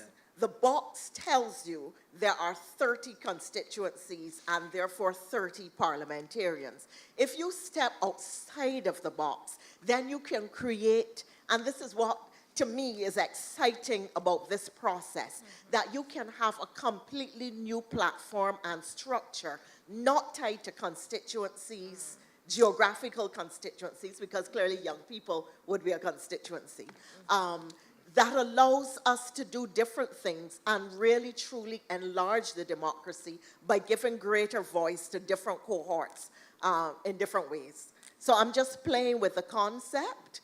And this is the first opportunity that I've had to speak to it publicly outside of speaking to it within the context of the commission and saying, you know, my idea is that we could consider this and to get reaction to it. And in principle, I like the idea. I like the idea. Obviously, the system would have to be thought through and the process of it, how it's going to work in the parliamentary system. And I do get your point of what you're mentioning on us thinking in the box. But to me, I appreciate our elective process with the constituency process. I don't believe that there's a need for a change in our elective process as it relates to the constituencies and how it's currently set up. That's my belief. But I like the idea of the national youth parliamentarian being given support within the national election, but the age of voting, because systematically, 18 you can vote. If you lower it to 16, for persons just to vote on for that youth person will pose some challenges nationally, but it goes back to systems. I believe between 18 and 35. The UN, Dante mentioned Commonwealth. The UN, which we take a lot of guidance from 18 to 35 is the age of the young person. Okay, thank you, Tahir. Yeah. Let me just note, I'll take off my law hat, take off the economist hat, and keep on the political science hat.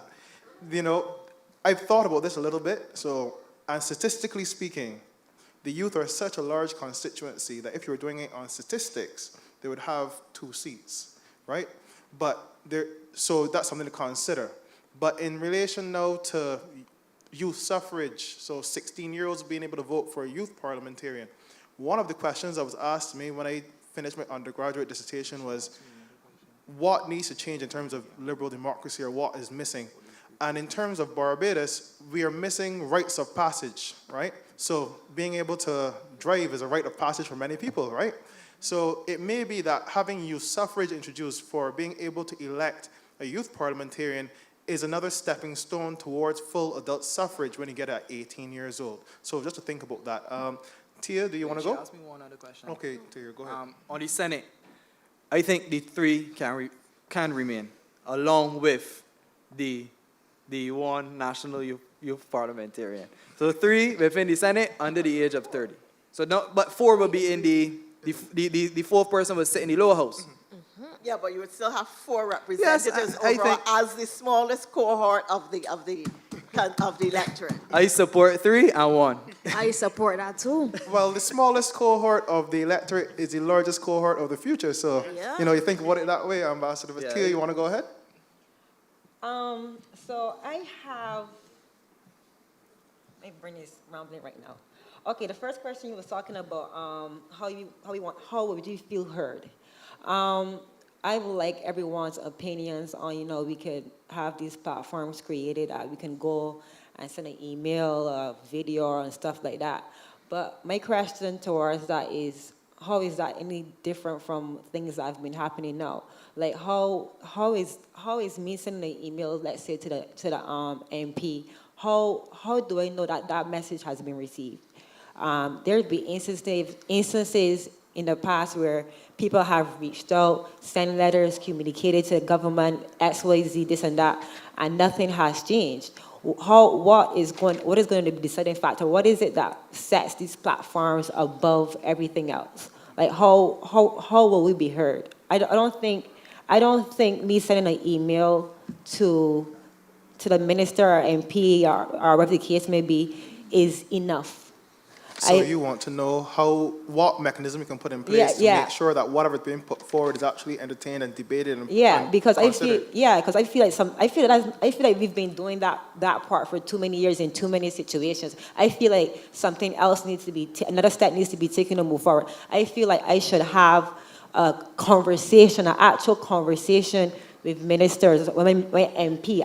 I feel like I need to be heard from actually having a conversation. He's sitting in front of me and he be talking and being heard, relatable, be in a setting that, makes the youth comfortable. Because I feel like we've been talking a lot about everything being in a political standpoint and everything, and we're not actually thinking big on the majority of how the youth actually communicate with each other.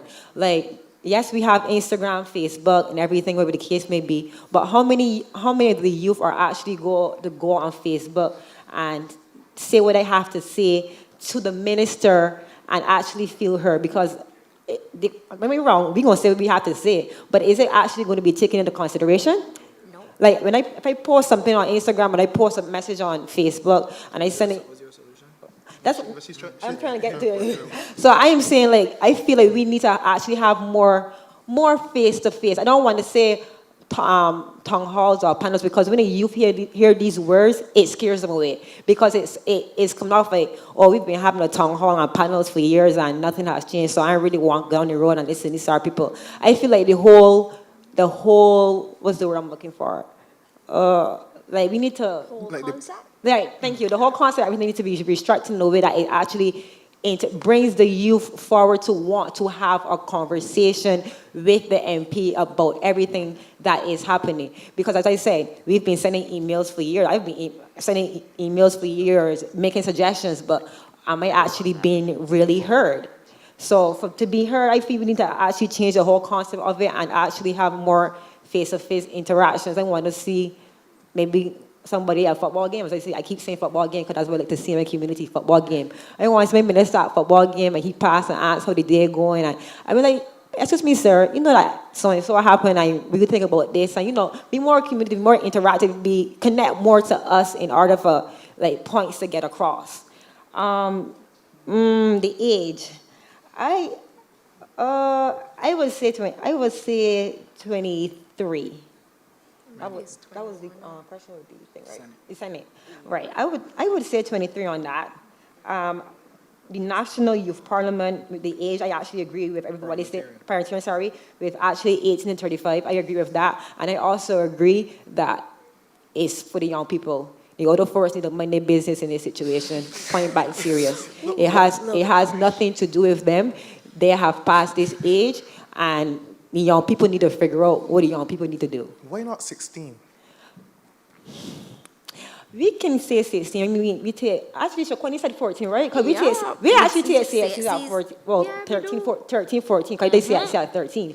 So I can actually agree with that, 13, 14, because... Yeah, I did my first CSC. Yeah, my first CSC was at 13 years old. So if I could go and take a CSC at 13, and honestly, I've met a lot of children at the age of 13 that have a lot of ideas. They're very rebellious. They're very outspoken on what they think is going on wrong. Even some kids that I have met on the street, they're very outspoken and rebellious and say this and that. So I feel like, I actually agree with Shawani. We could go 13, 14, because the only thing that these kids would need, obviously, is a little direction, and they'll help articulating certain points and stuff. But they have the ideas. It's their future.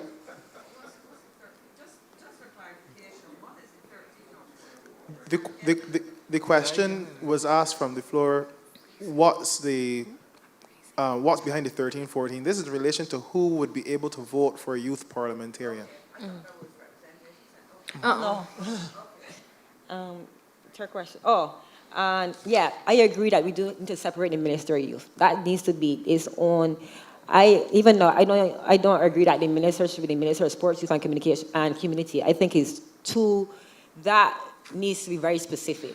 Youth, sports, community. Yes, they all can come together, but the issues that we are being presented with, like it needs to be separated. I'm sorry, and the minister of youth needs, as we all have agreed, needs to be younger, because I need the minister of youth needs to be somebody that we all can relate to.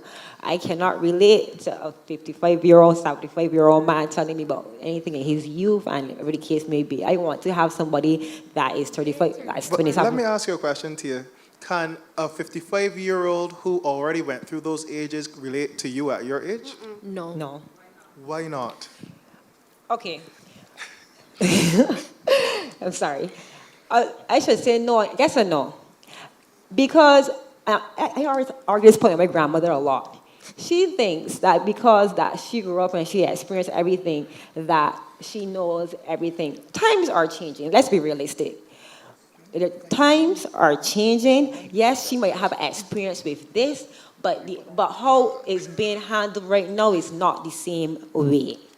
There's more than one way to skin a cat, as the old people they say, and that's what we're going through right now. That's just my point of it. I don't think that. I believe that they do have knowledge and experience, but sometimes in some situations, they don't know what they're actually talking about. Because,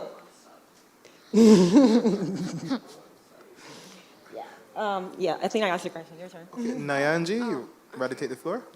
Oh, sure. I don't know, but we'll find out. Okay. So the first question, I feel like with the forums, the platforms, yes, I agree with Tia. They've been happening. I also agree with Shawani. It's okay. We also need to know who is listening. And I feel like the way we can know who is listening is when we are actually deciding these policies. We hear what the youth have to say, what they have already discussed. We hear points of views from them. We hear points that have came from them from these platforms.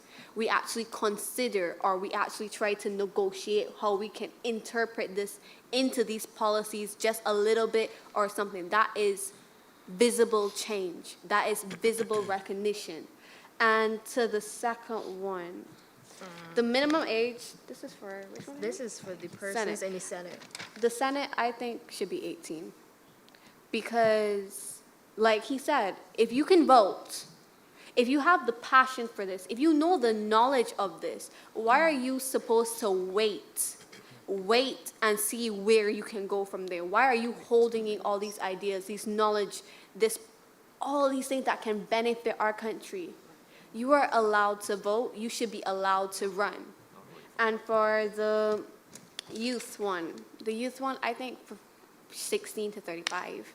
And I don't think anyone outside of that should be, because if we look at Barbados' population, a large percentile of our population is seniors. So even if we have a general vote, it's morely going to be the seniors that are choosing, because their percentage outweighs ours by a lot. So it won't be a child's perspective. It won't be our perspective. It won't be our choice. Even though we have the choice to vote, it will never be ours if we are competing against a larger percentile. That's all I have to say. So, Nangi, just so we have it for the record, by recommending the age for being able to elect a youth parliamentarian, you agree with the idea of having a youth parliamentarian? Yes, please. Okay, no problem. Just by a show of hands. Sorry, I just really wanted to say thank you very much to the entire panel, because I know that these questions really interrogated the points you had made, and equally gave you something totally new, which forced you to think on your feet. Very, very grateful. Thank you. Thank you. Thank you very very much. Ambassador. Just by a show of hands, how many more people want to make presentations and ask questions? Okay, no problem. Feel free to line up. The Minister of Youth is here in the building, and he's ready to engage the young people on the panel, Mr. Charles Griffith. And thank you, Mr. Minister, for coming and engaging. And let me just Some say people that... getting a little uneasy. Yes, On the panel specifically. the members of the panel, you're free to engage the minister and really have your say. Don't be shy. The person's wearing yellow. Minister. Thank you, Chair. Sorry. First, this is the year of the youth, and I want to thank the Commission for putting this particular session together. Ms. Bell, I need to deal with some of your issues first, because based on what you're saying, I'm a father of 3 first, and you're telling me that I can't relate to my 23-year-old.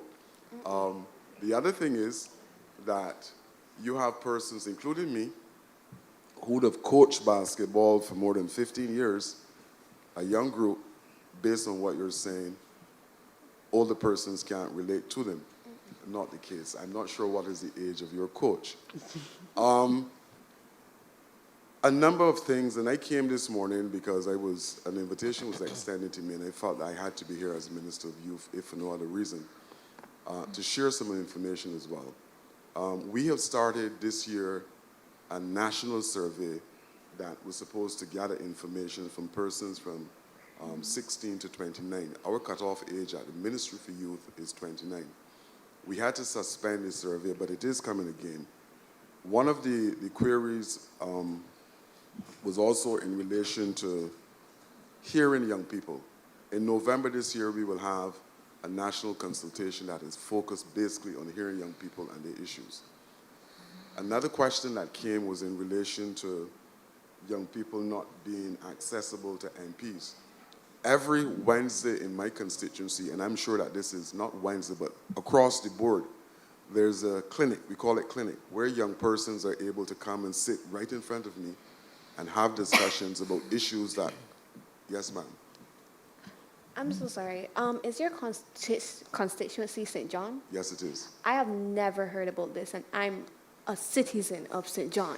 I've never heard of it. I've never heard anyone speak of it. That is so unfortunate. But every single Wednesday from 5 o'clock till the last person walked through the door at Clifton Hall, there's a clinic. So you can call 571-5945 and make your appointment.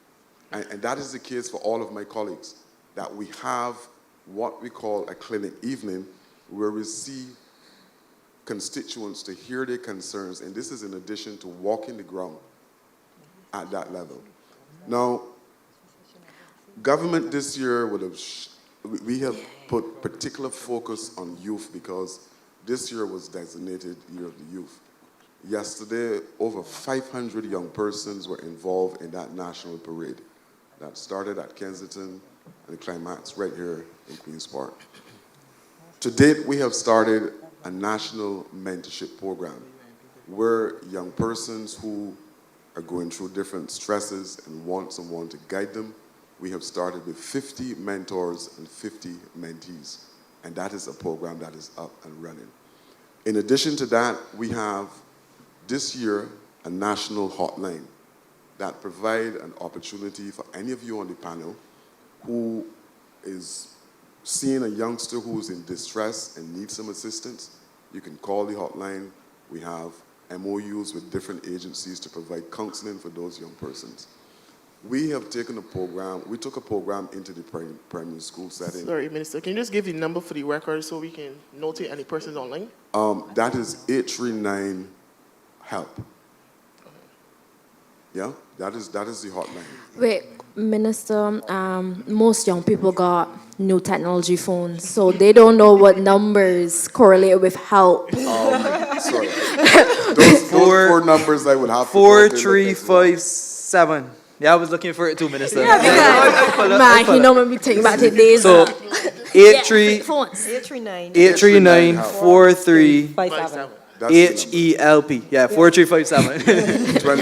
24/7, someone will be there to answer. We also started a program in the primary school called Moving On, which would provide an opportunity for persons to go into the Class 4 to deal with programs such as, areas such as conflict resolution, anger management, leadership, money management, and civics that would allow those youngsters who are transitioning from the Class 4 into secondary school with an opportunity to be in a better position to handle what is going to come at them in relation to the secondary school. So rest assured that government is paying particular attention, not only this year, but to all of the needs that are impacting our young people. Ms. Bell, you are in athletics. We had a situation where there were 2 persons on island that were charging fees to prepare persons for the SAT program. This year, from January, that program is now free to anyone with the skill sets, academics and track, who want to have an opportunity to study in the States. We are making those SAT tuition free to every single athlete on island. So the youth voice is important to government, and through my ministry, we're doing every single thing that is necessary to ensure that we have best results. You mentioned, I'm coming to you, you mentioned a separation. We have the Community Development Department that is responsible for things at community level. The sports is being taken care of by the National Sports Council. So I'm saying to you that, yes, in an ideal world, you might want the separation, but at this particular point in time, not only because I'm the minister, but I'm suggesting to you that government is doing what it is supposed to do in relation to identifying the needs and supporting all of our young people on island. I have one quick question. Yes, Well, I have 2, sorry. Everything you have mentioned, right? Why is it that no one knows? The truth is, I have no idea why it is not. We have a PR section, we have The a PR website. section needs to be revised. We have a website that all of this information is Actually, on that no, because website. I actually went on the internet doing some research to come here, and I went on Google and I typed in Ministry of Youth and everything like that, and I could not. The page that I found said "phone not found." Everything that I clicked on said "phone not found." You have to look for Division of Youth. I want to respectfully suggest to you that maybe you plugged in something wrong, but we have an active, very, very active. Right now. It's Div Youth 246, I think. Yeah. But what this is saying is that it is too hard. Hard to find information. It is too hard. It shouldn't be that hard. I take note of that. Thank you. I have. You're finished? Sorry, my next question was, what do you think about the youth parliamentarian? About the youth parliamentarian idea that Absolutely fantastic idea. I think that it is something that will give young person an additional voice. I fully support it. I believe it is something that should be put in place. Fully support it. So how would you go about putting it in place? I think the suggestion was made. Do you agree with it? Just making sure. We have the different youth organizations that can probably come together and make a decision. But I think that then, or maybe as mentioned, you have independence. So somebody who believes that I don't want to be attached to B or D, I want to stand alone, they can go that route. But I fully support it. Shawani, you want to say something? Yes, I had a couple of questions. The program that you have in primary school, you need to start it younger because we don't want persons to start thinking about financial literacy only when they're going into class 4. I mean, when they're going into secondary school, because we want all young persons to know that it is important to save money because we're categorizing children, but we gotta stop that. The younger they are, the more impressionable they are. So they're experiencing a lot of hardship out there, and life is rough on the outside of school. So if we are putting these programs to only target class 4s, we need to drop the level, even if you go as low as class 2 and class 1. But it is class 4 is not a wide enough spread out. The program where persons are allowed to mentee and be a mentor, I think that is a great start for an initiative. And I would like to see and hear the outcome of it. Who are the mentors? How did you select the persons being mentee? Like, if I know a person who I want to be a part of this program, how do I sign up for it? Because a lot of persons want people to mentor them, but they don't know how to get it or where to get it from. The hotline that you mentioned today, I think that is an excellent addition, but my issue with that is that I don't feel you have enough hotlines, because unless it is a WhatsApp number, most young people don't have money on their phone. Like, they do not. Provisions are made for that. Okay, that is excellent, because that was one of my concerns. If I'm a young person home, am I going to call this number because my phone, I ain't got no landline at home. So the reality is that I can't even make this call, and we have so many young people who need help. Right now, we got some young boys who live out by me who can't get jobs because they're between the age of 16 and 17. And at that age, they cannot get a TAMIS number.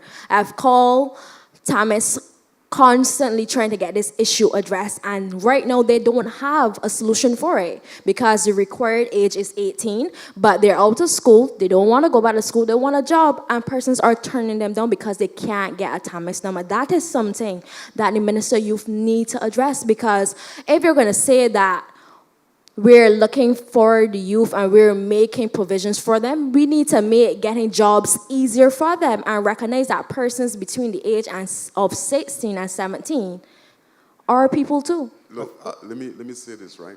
And I'm not trying to. There's nothing that anybody on this panel can share today in terms of needs for young people that are not being addressed by this government. And I want to really, really drive that home. Let me explain.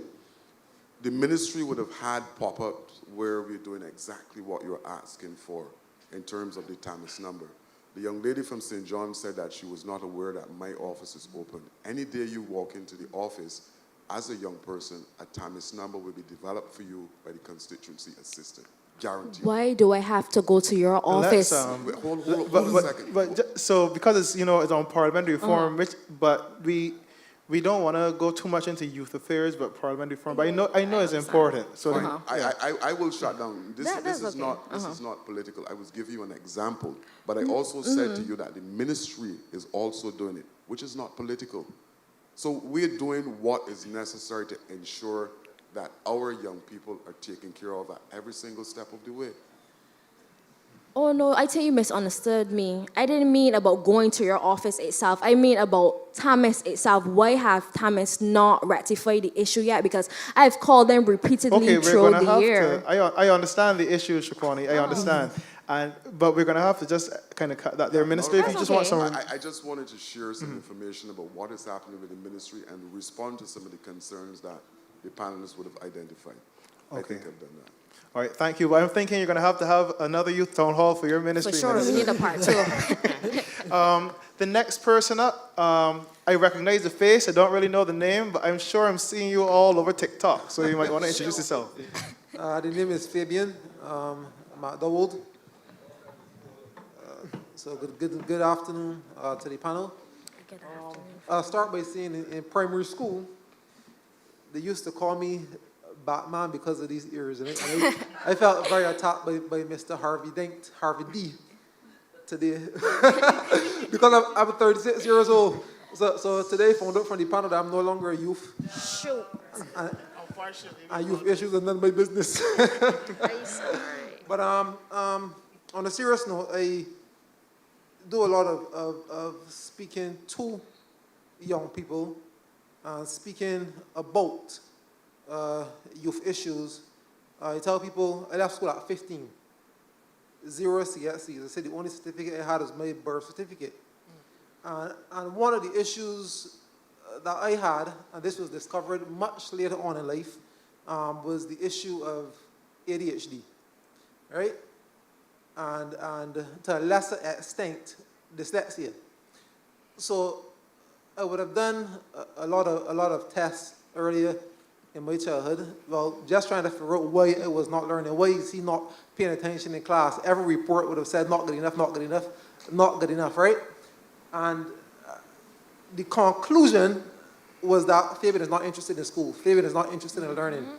Incorrect.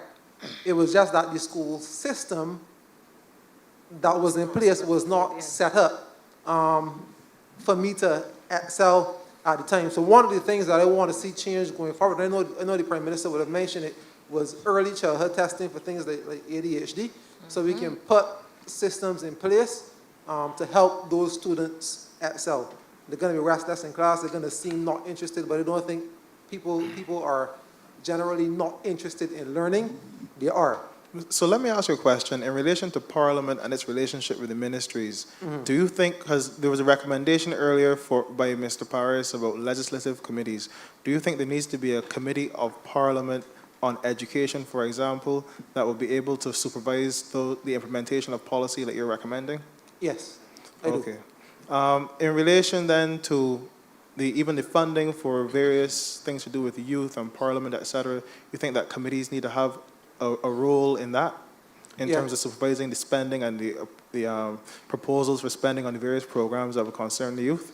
Yes, I do. Okay, no problem. And in relation to engaging the youth, do you think that situations like this, where basically you have commissions coming out to speak to the youth, need to be, well, in that case, it would be more like committees of Parliament need to go into the community and engage with the youth?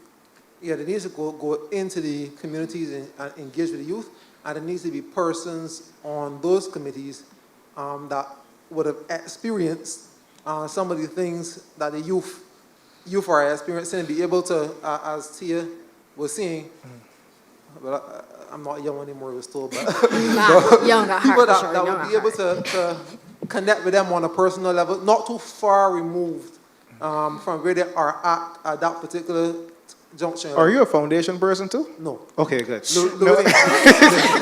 shut my school down.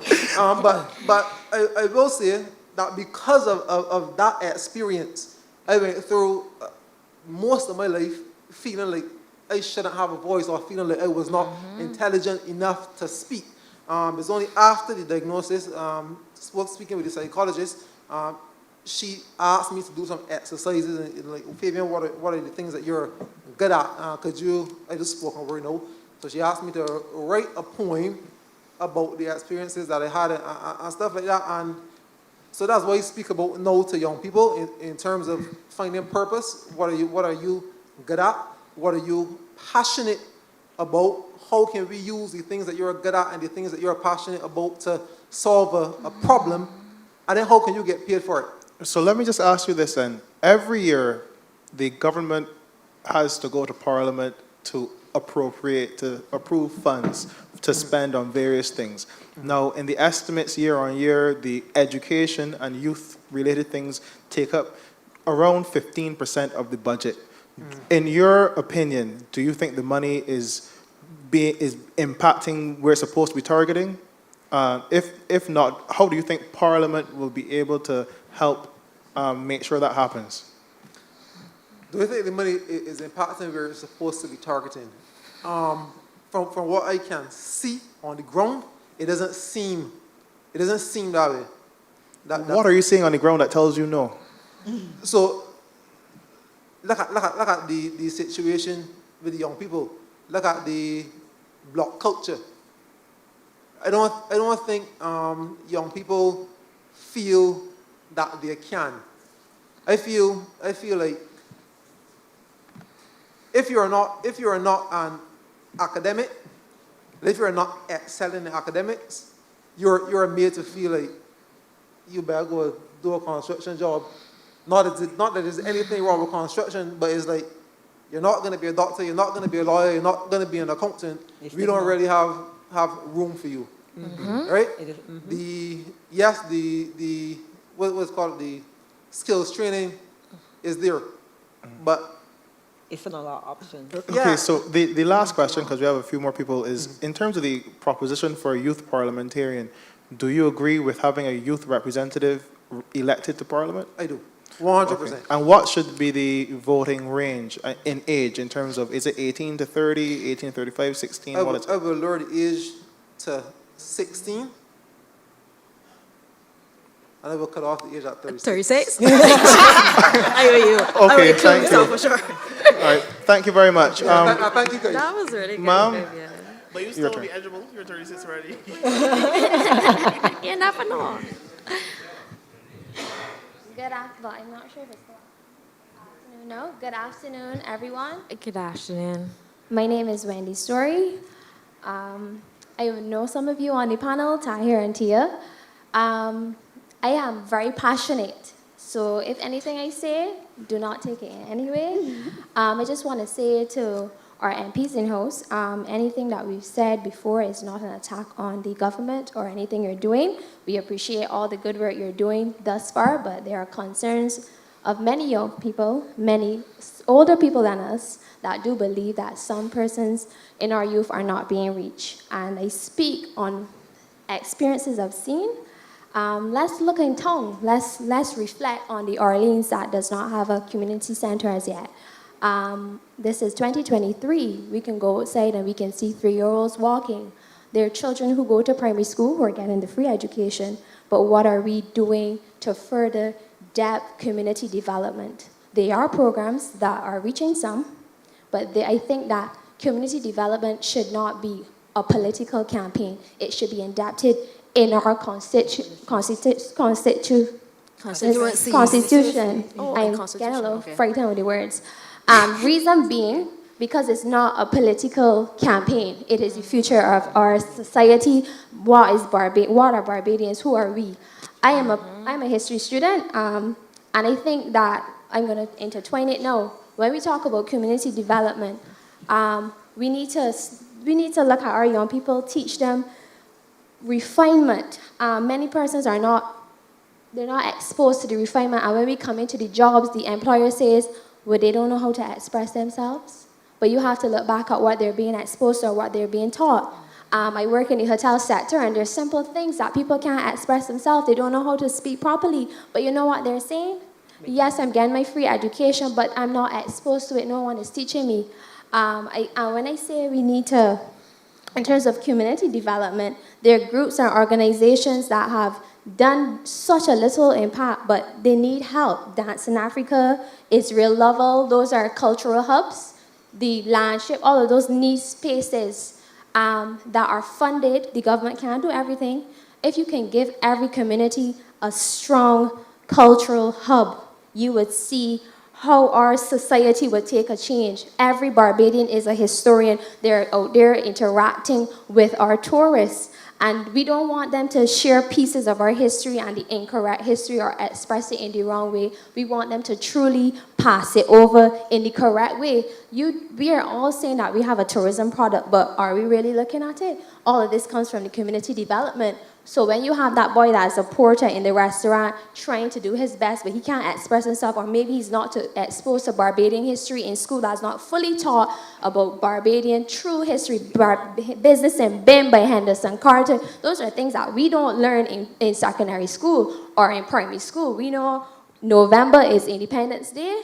History is about Columbus that come to get the Caribbean. Sure. But no, we don't know about the true Black Caribbean people that have done a great impact. And I think that, again, I say this is no attack on any government institution. I think that community development should be a part of every political campaign. It's indebted in our society, and it is responsible for the growing and continuation of a Barbadian society.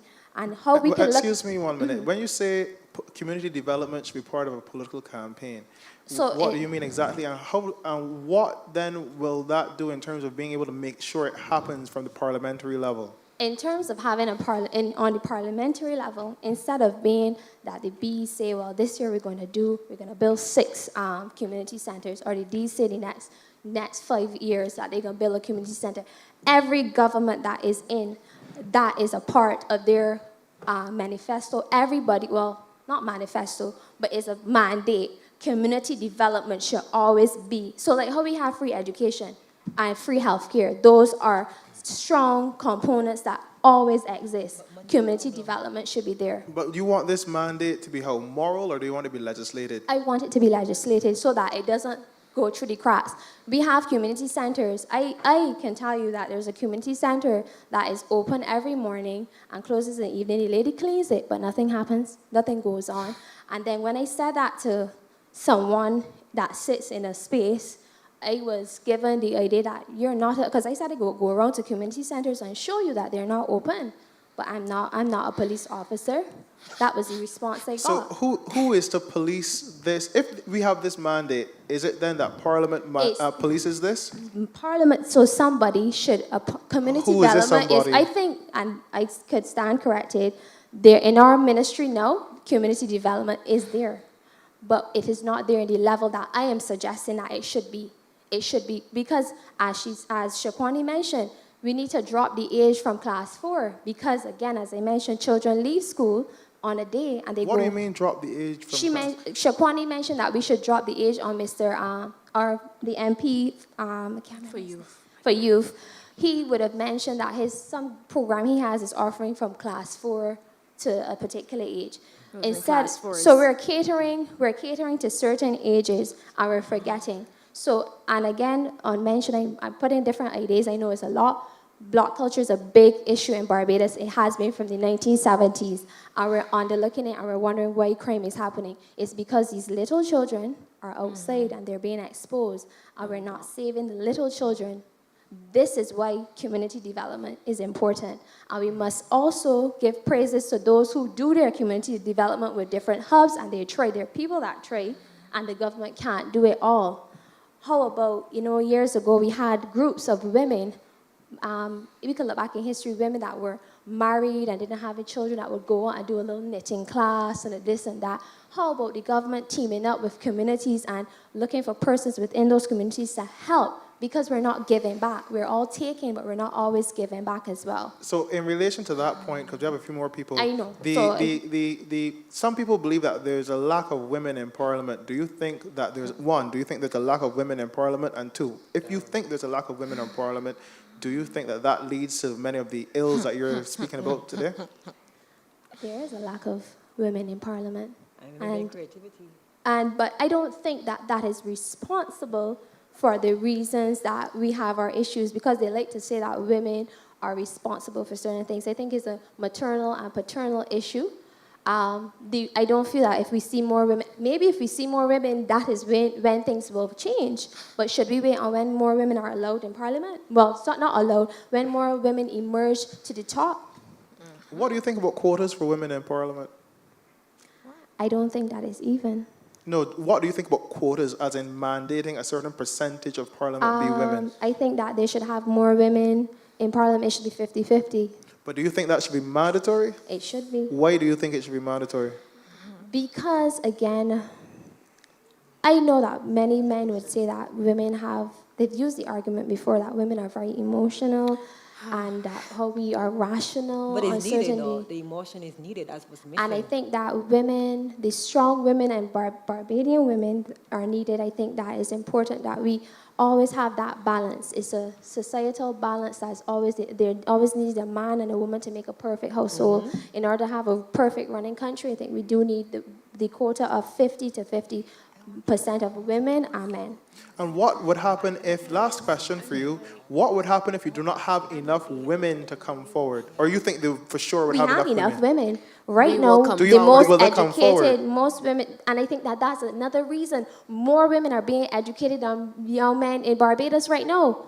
And Tia and Tahir can probably say this. There are more women that we know have been to the University of the West Indies than our men. We see many of our men on the block and outside. So after the Lestervon town hall, some people commented that one of the reasons women are not engaging in electoral politics or elective politics is because they want to shield their children and their families from the things that may be said about them on the campaign trail. So let's get very real. Do you think that's true or not? No, I think people have lost confidence in politics. It has nothing to do with what everybody will know your secrets is Barbados.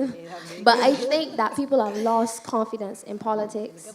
That opinion could be debated. That's just my personal opinion. A lot of people have lost confidence in the things that politicians do say or what the government has done. And that's a biased opinion because the government has done great things for us. And then we do have concerns in other ways that the government may be lacking. And again, I said the government can't do all. Okay, thank you very much. You're welcome.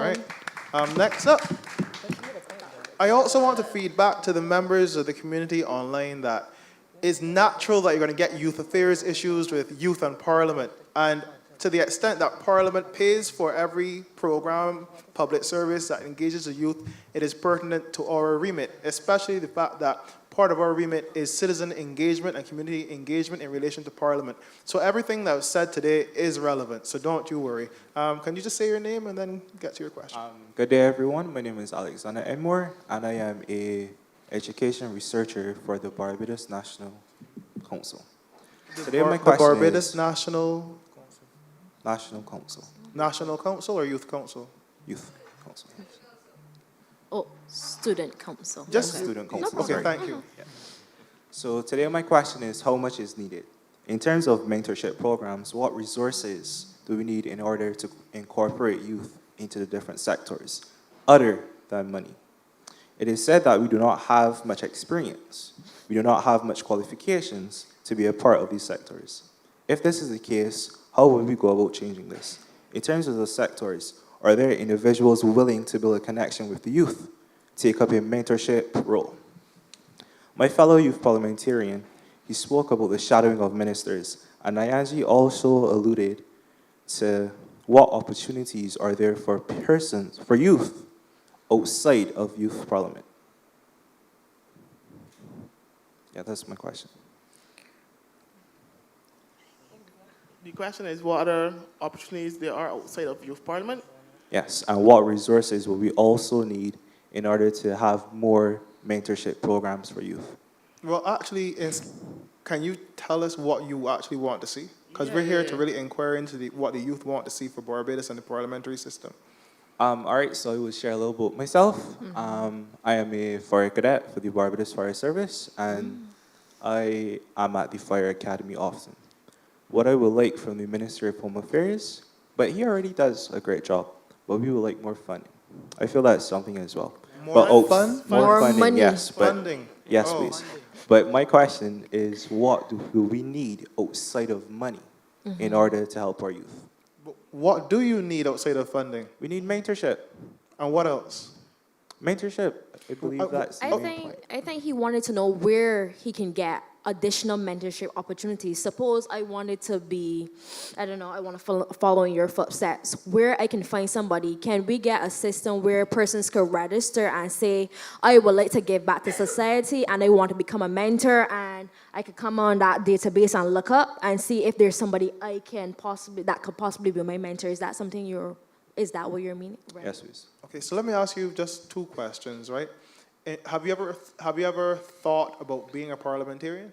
I am actually a youth parliamentarian. That's No, what I mean, said. have you thought about being in the national parliament? In the national parliament? Often. Often? Yes, please. No, wait. Especially in the Ministry of Agriculture, because I've had the opportunity to be a part of another mentorship program, which ICA does with the Ministry of Agriculture in Greenland, St. Andrew. So what do you think about the idea of having a youth parliamentarian elected to parliament? I believe that that would be a great thing, but also would we also have the opportunity for young youth who are not in youth parliament to also have a place? Well, this would be a young person who runs for office. It doesn't have to be from the youth parliament, but a young person who runs for office. I believe that is a great idea. And what is the minimum age that a person should be able to vote for that youth parliamentarian, and the maximum age? The maximum age, I would say 25. 25. And minimum age? Minimum age, 16. I believe you guys are speaking about. I believe that's a great age. Well, I want to hear what you think, not what people were saying. So do you think it should be 16? Yes, I actually believe it could even be 15. Yeah. Okay, and why 25? Why 25? Because I believe a lot of persons tend to age out. Despite the UN saying that 25 is, they said 25 is within youth, right? Youth goes up to what age? 35. 35? Those within secondary school and also tertiary institutions, I believe that, they should vote. Okay, and have you ever engaged a constituency clinic? Have you ever gone and met your MP, anything like that? A few elections ago, yes, I actually went and interacted with them. Okay, and last thing then, do you see yourself in the future actually participating, however you want to participate, in elective politics? I believe that everyone has a place in politics. especially youth, because we are who have to vote as well. We are also a part of the procedure. And as you guys said, some people would try to shield their children, but we are preparing our children for the future. So despite the age now is 18 to vote, right? I believe that children should still be exposed to it and be around it so that they would know, which is why civics is also being taught in schools. And do you think that the average person in Barbados should be able to elect the president of Barbados? Yes, I believe so. Why? Because it's our president, not true? Yeah, it's true. So then you disagree with the present system of electing the Actually, I president? don't disagree. I believe that we just got a president and the procedure which was done in order to have our president, I believe in it. But as time goes, things will change as well. So as time So goes... as it is currently, I accept it. But as time goes, and when should the change be made? Next election. Next election. Okay. All right. Thank you very much. Thank you.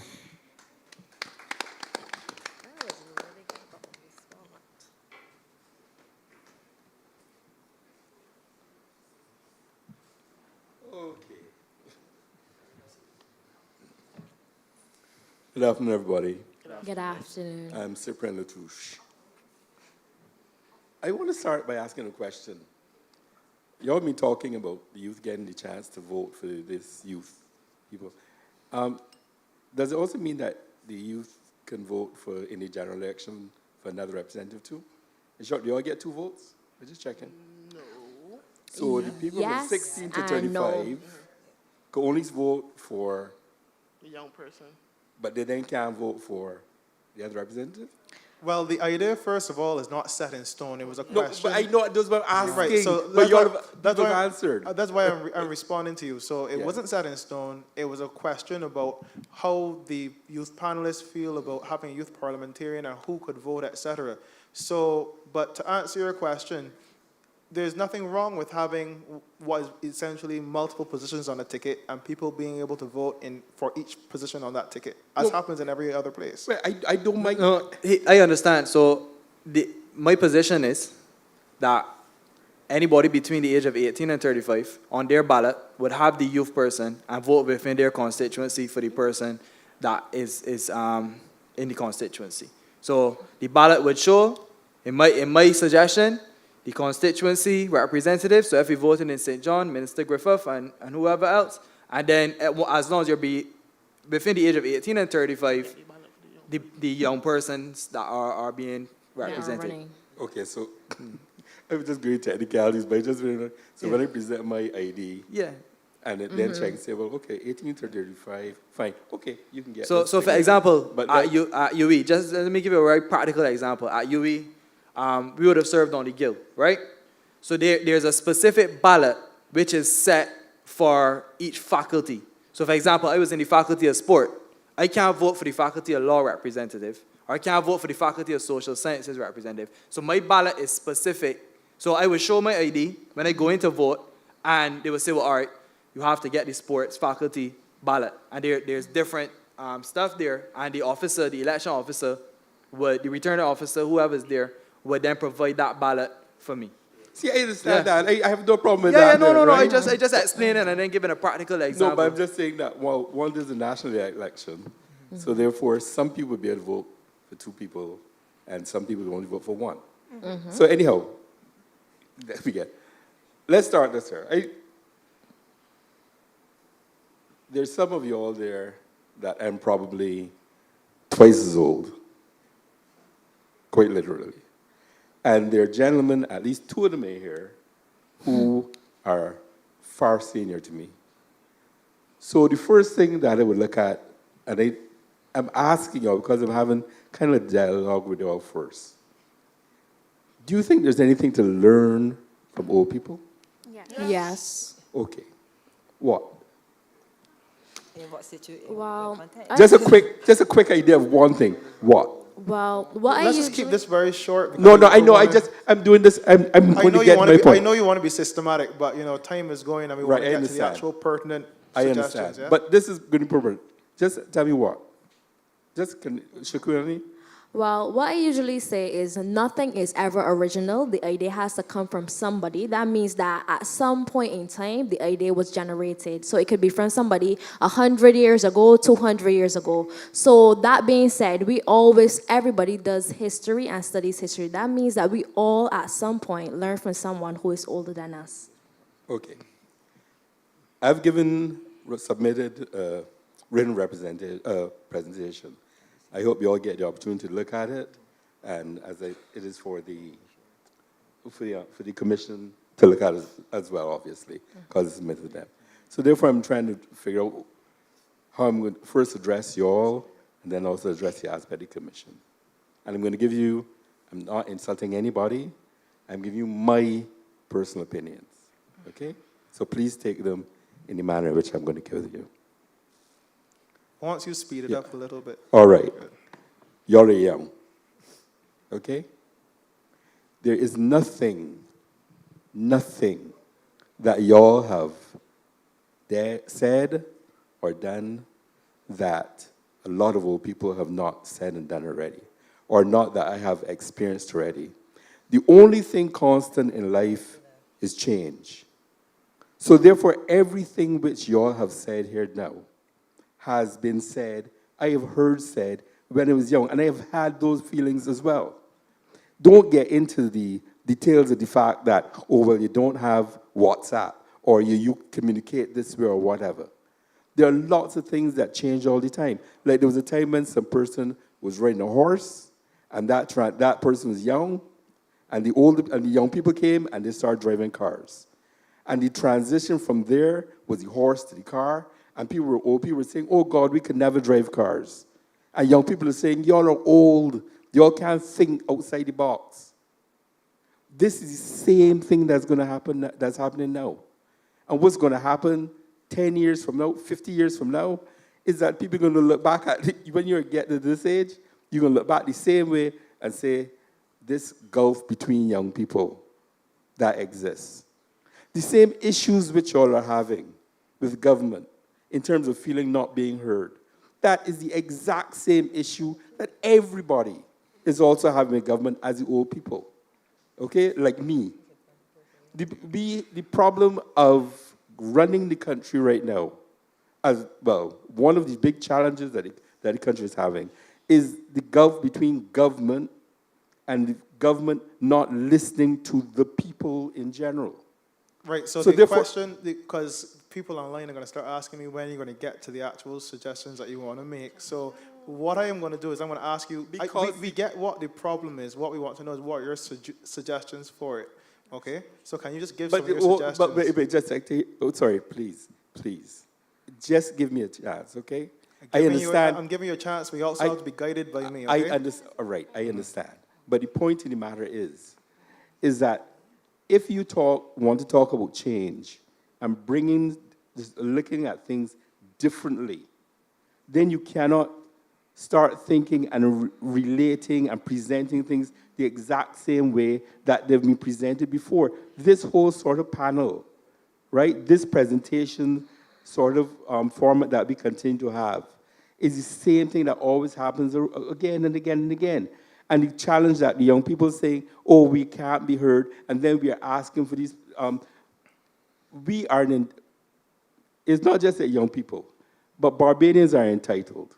We're totally entitled. I understand that. Just a second. No, but I am just asking you to actually make your recommendations for what it is that you want to see, because right now you're just deconstructing the system. Tell us. Because I'm trying to say that in order. Let me speak. Let me speak. Because then we don't want it to get a little heated, because the most heat will come from me. So what I am saying, right, is for you to put forward your propositions, your suggestions, because we have another person behind you. It's getting late, so can you just put them forward? Because I know you have a lot to say. You've put a written recommendation. We are going to read it. Please just put what you want to see before us now. I want to see y'all approaching things differently. I want to see the conversations being different. I want to see that when you tell the minister that he wants, that y'all are not being able, y'all don't have the platforms.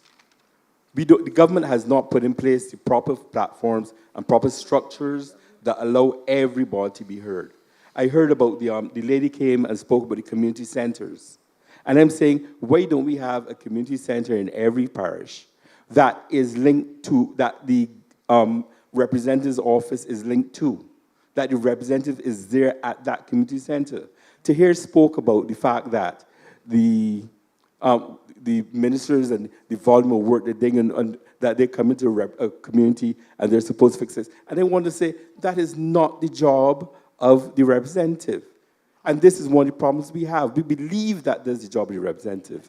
The member of parliament is there to be the representative of the people. One of the members on the panel wants to engage you on that point. Go ahead. My question to you is the member of parliament or the parliamentary representative not elected to serve his constituency? Yes, there are. But then you're going back on your point. No, just a second.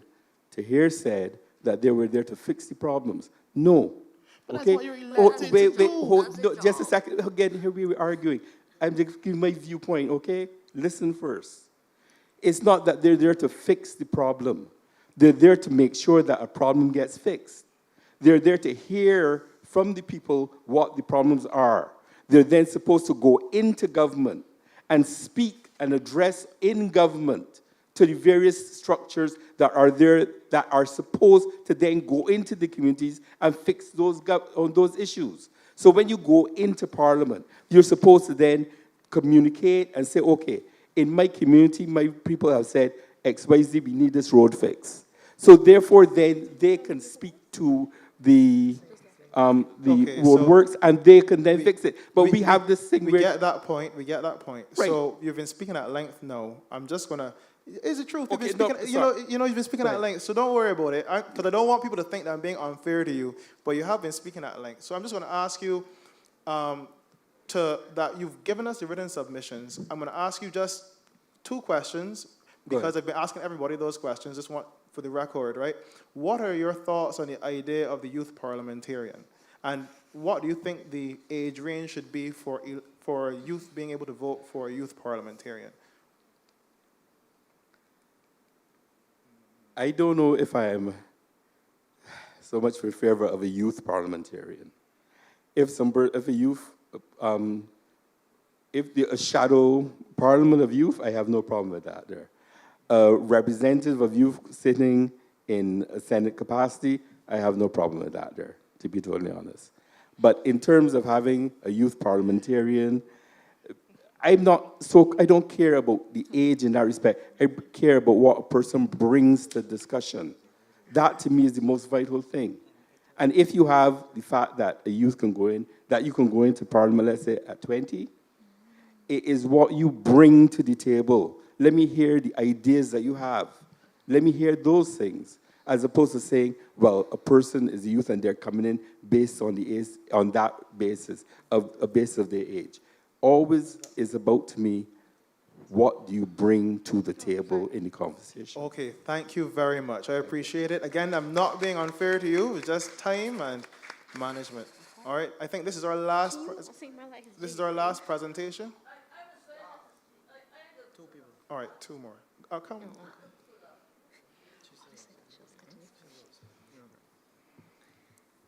Yes, please name for the record and go ahead. Good afternoon, everybody. That's Good clear? afternoon. Yeah. My name is Enya Greenwich. Just come a little bit closer to the mic. Better? Yeah. Yes. Okay. All right. Enya Greenwich, and I am just responding to some of the things that I heard.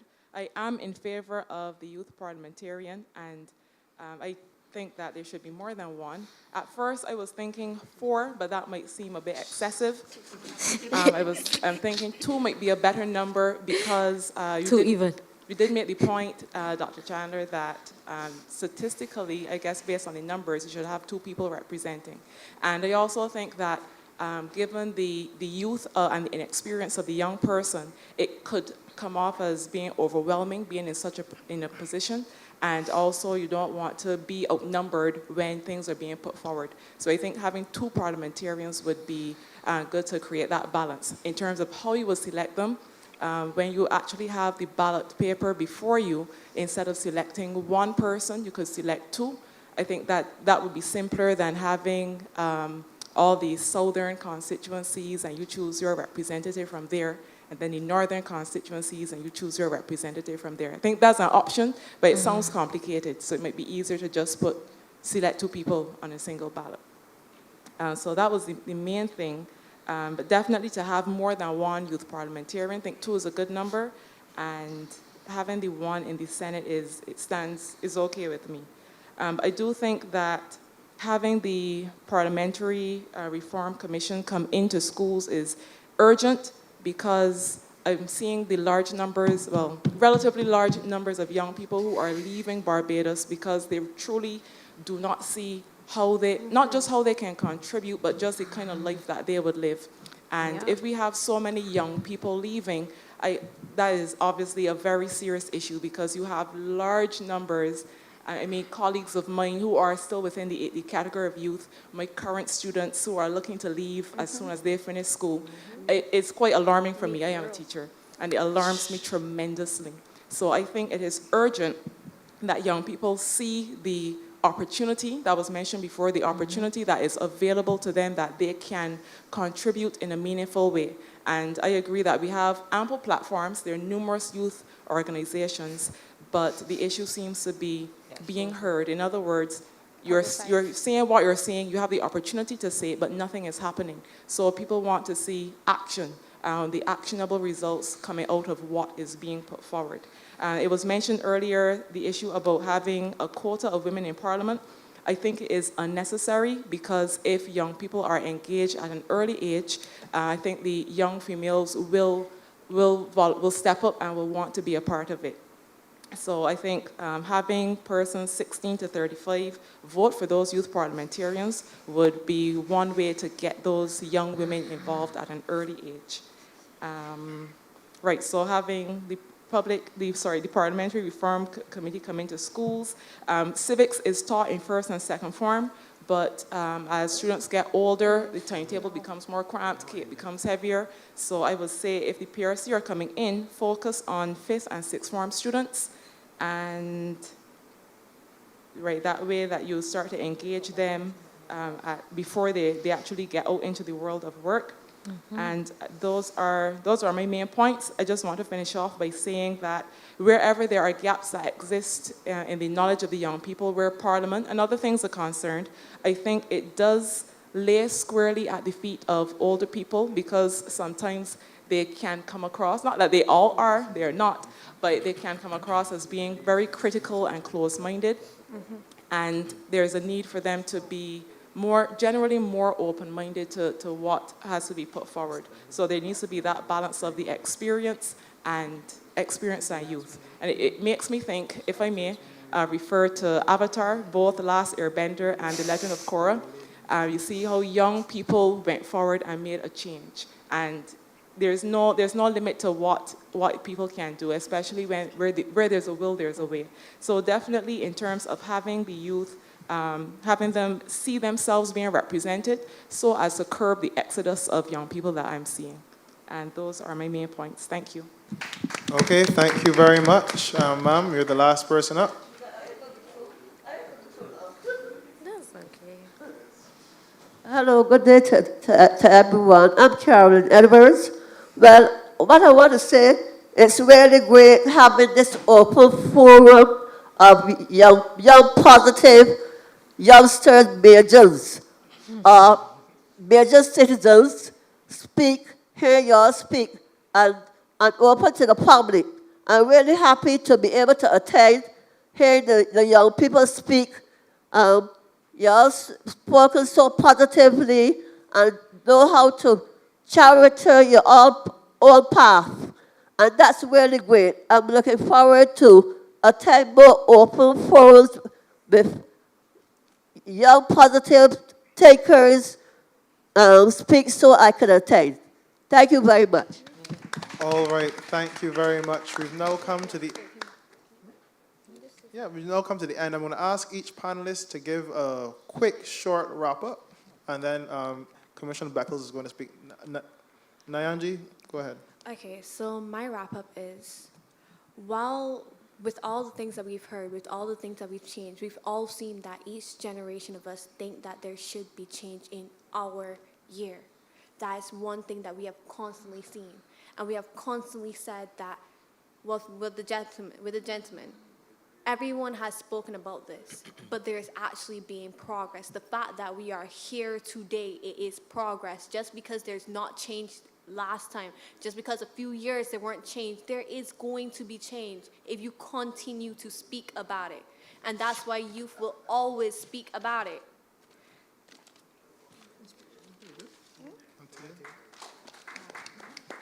I just want to say thank you for having the opportunity of being here. My conclusion is that, you know, I don't want anything that we said out here to be taken offensive. We are just trying to implement change and have a better future for us and for the generations to come. And I look forward to, you know, everybody working together to make this change. I just want to take the time to thank the Commission for, first of all, engaging us as youth. As Ambassador mentioned, that this is one of the first and of a commission engaging the youth specifically. So I must commend the Commission and take this time to also thank for engaging me as well. It was certainly a pleasure to sit here this morning alongside my fellow panelists, and I look forward to the continued engagements and action moving forward as we seek to all make Barbados a better place. And I will hold the table accountable that if the Commission agrees to go into the schools, we will be on the front line with y'all going into the schools. So thank you so very much.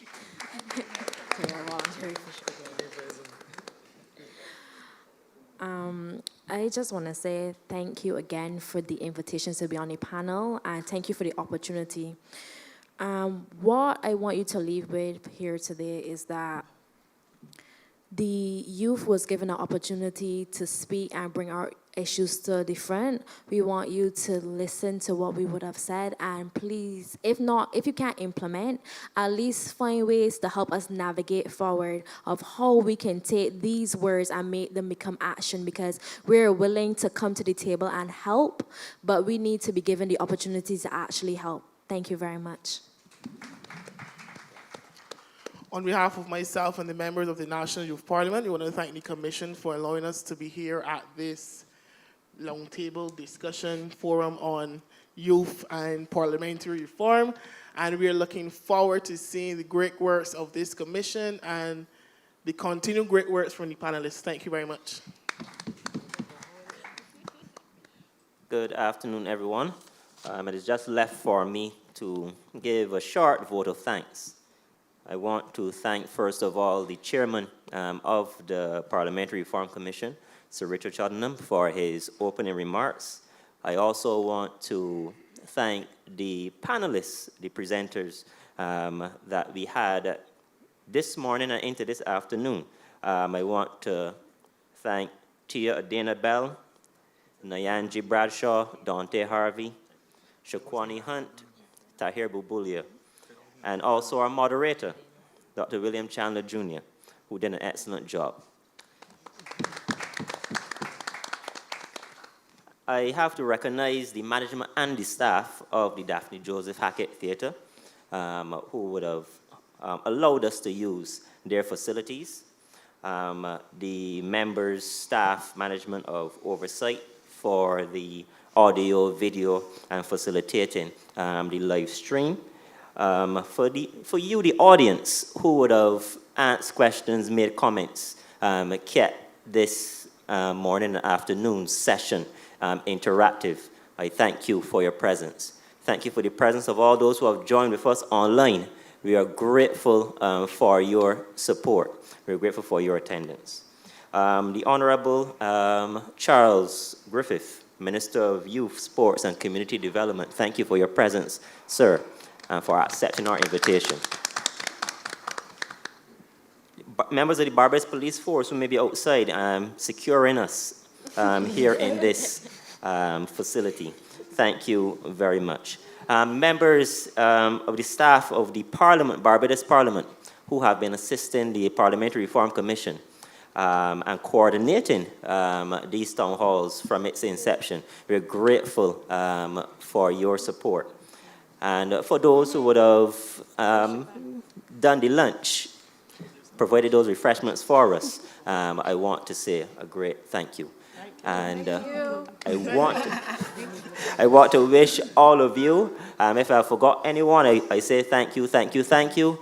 And I want to wish all of you a wonderful afternoon. Thank you. All right. Thank you, everyone. Refreshments are being served afterwards. I bid you adieu. Bye-bye.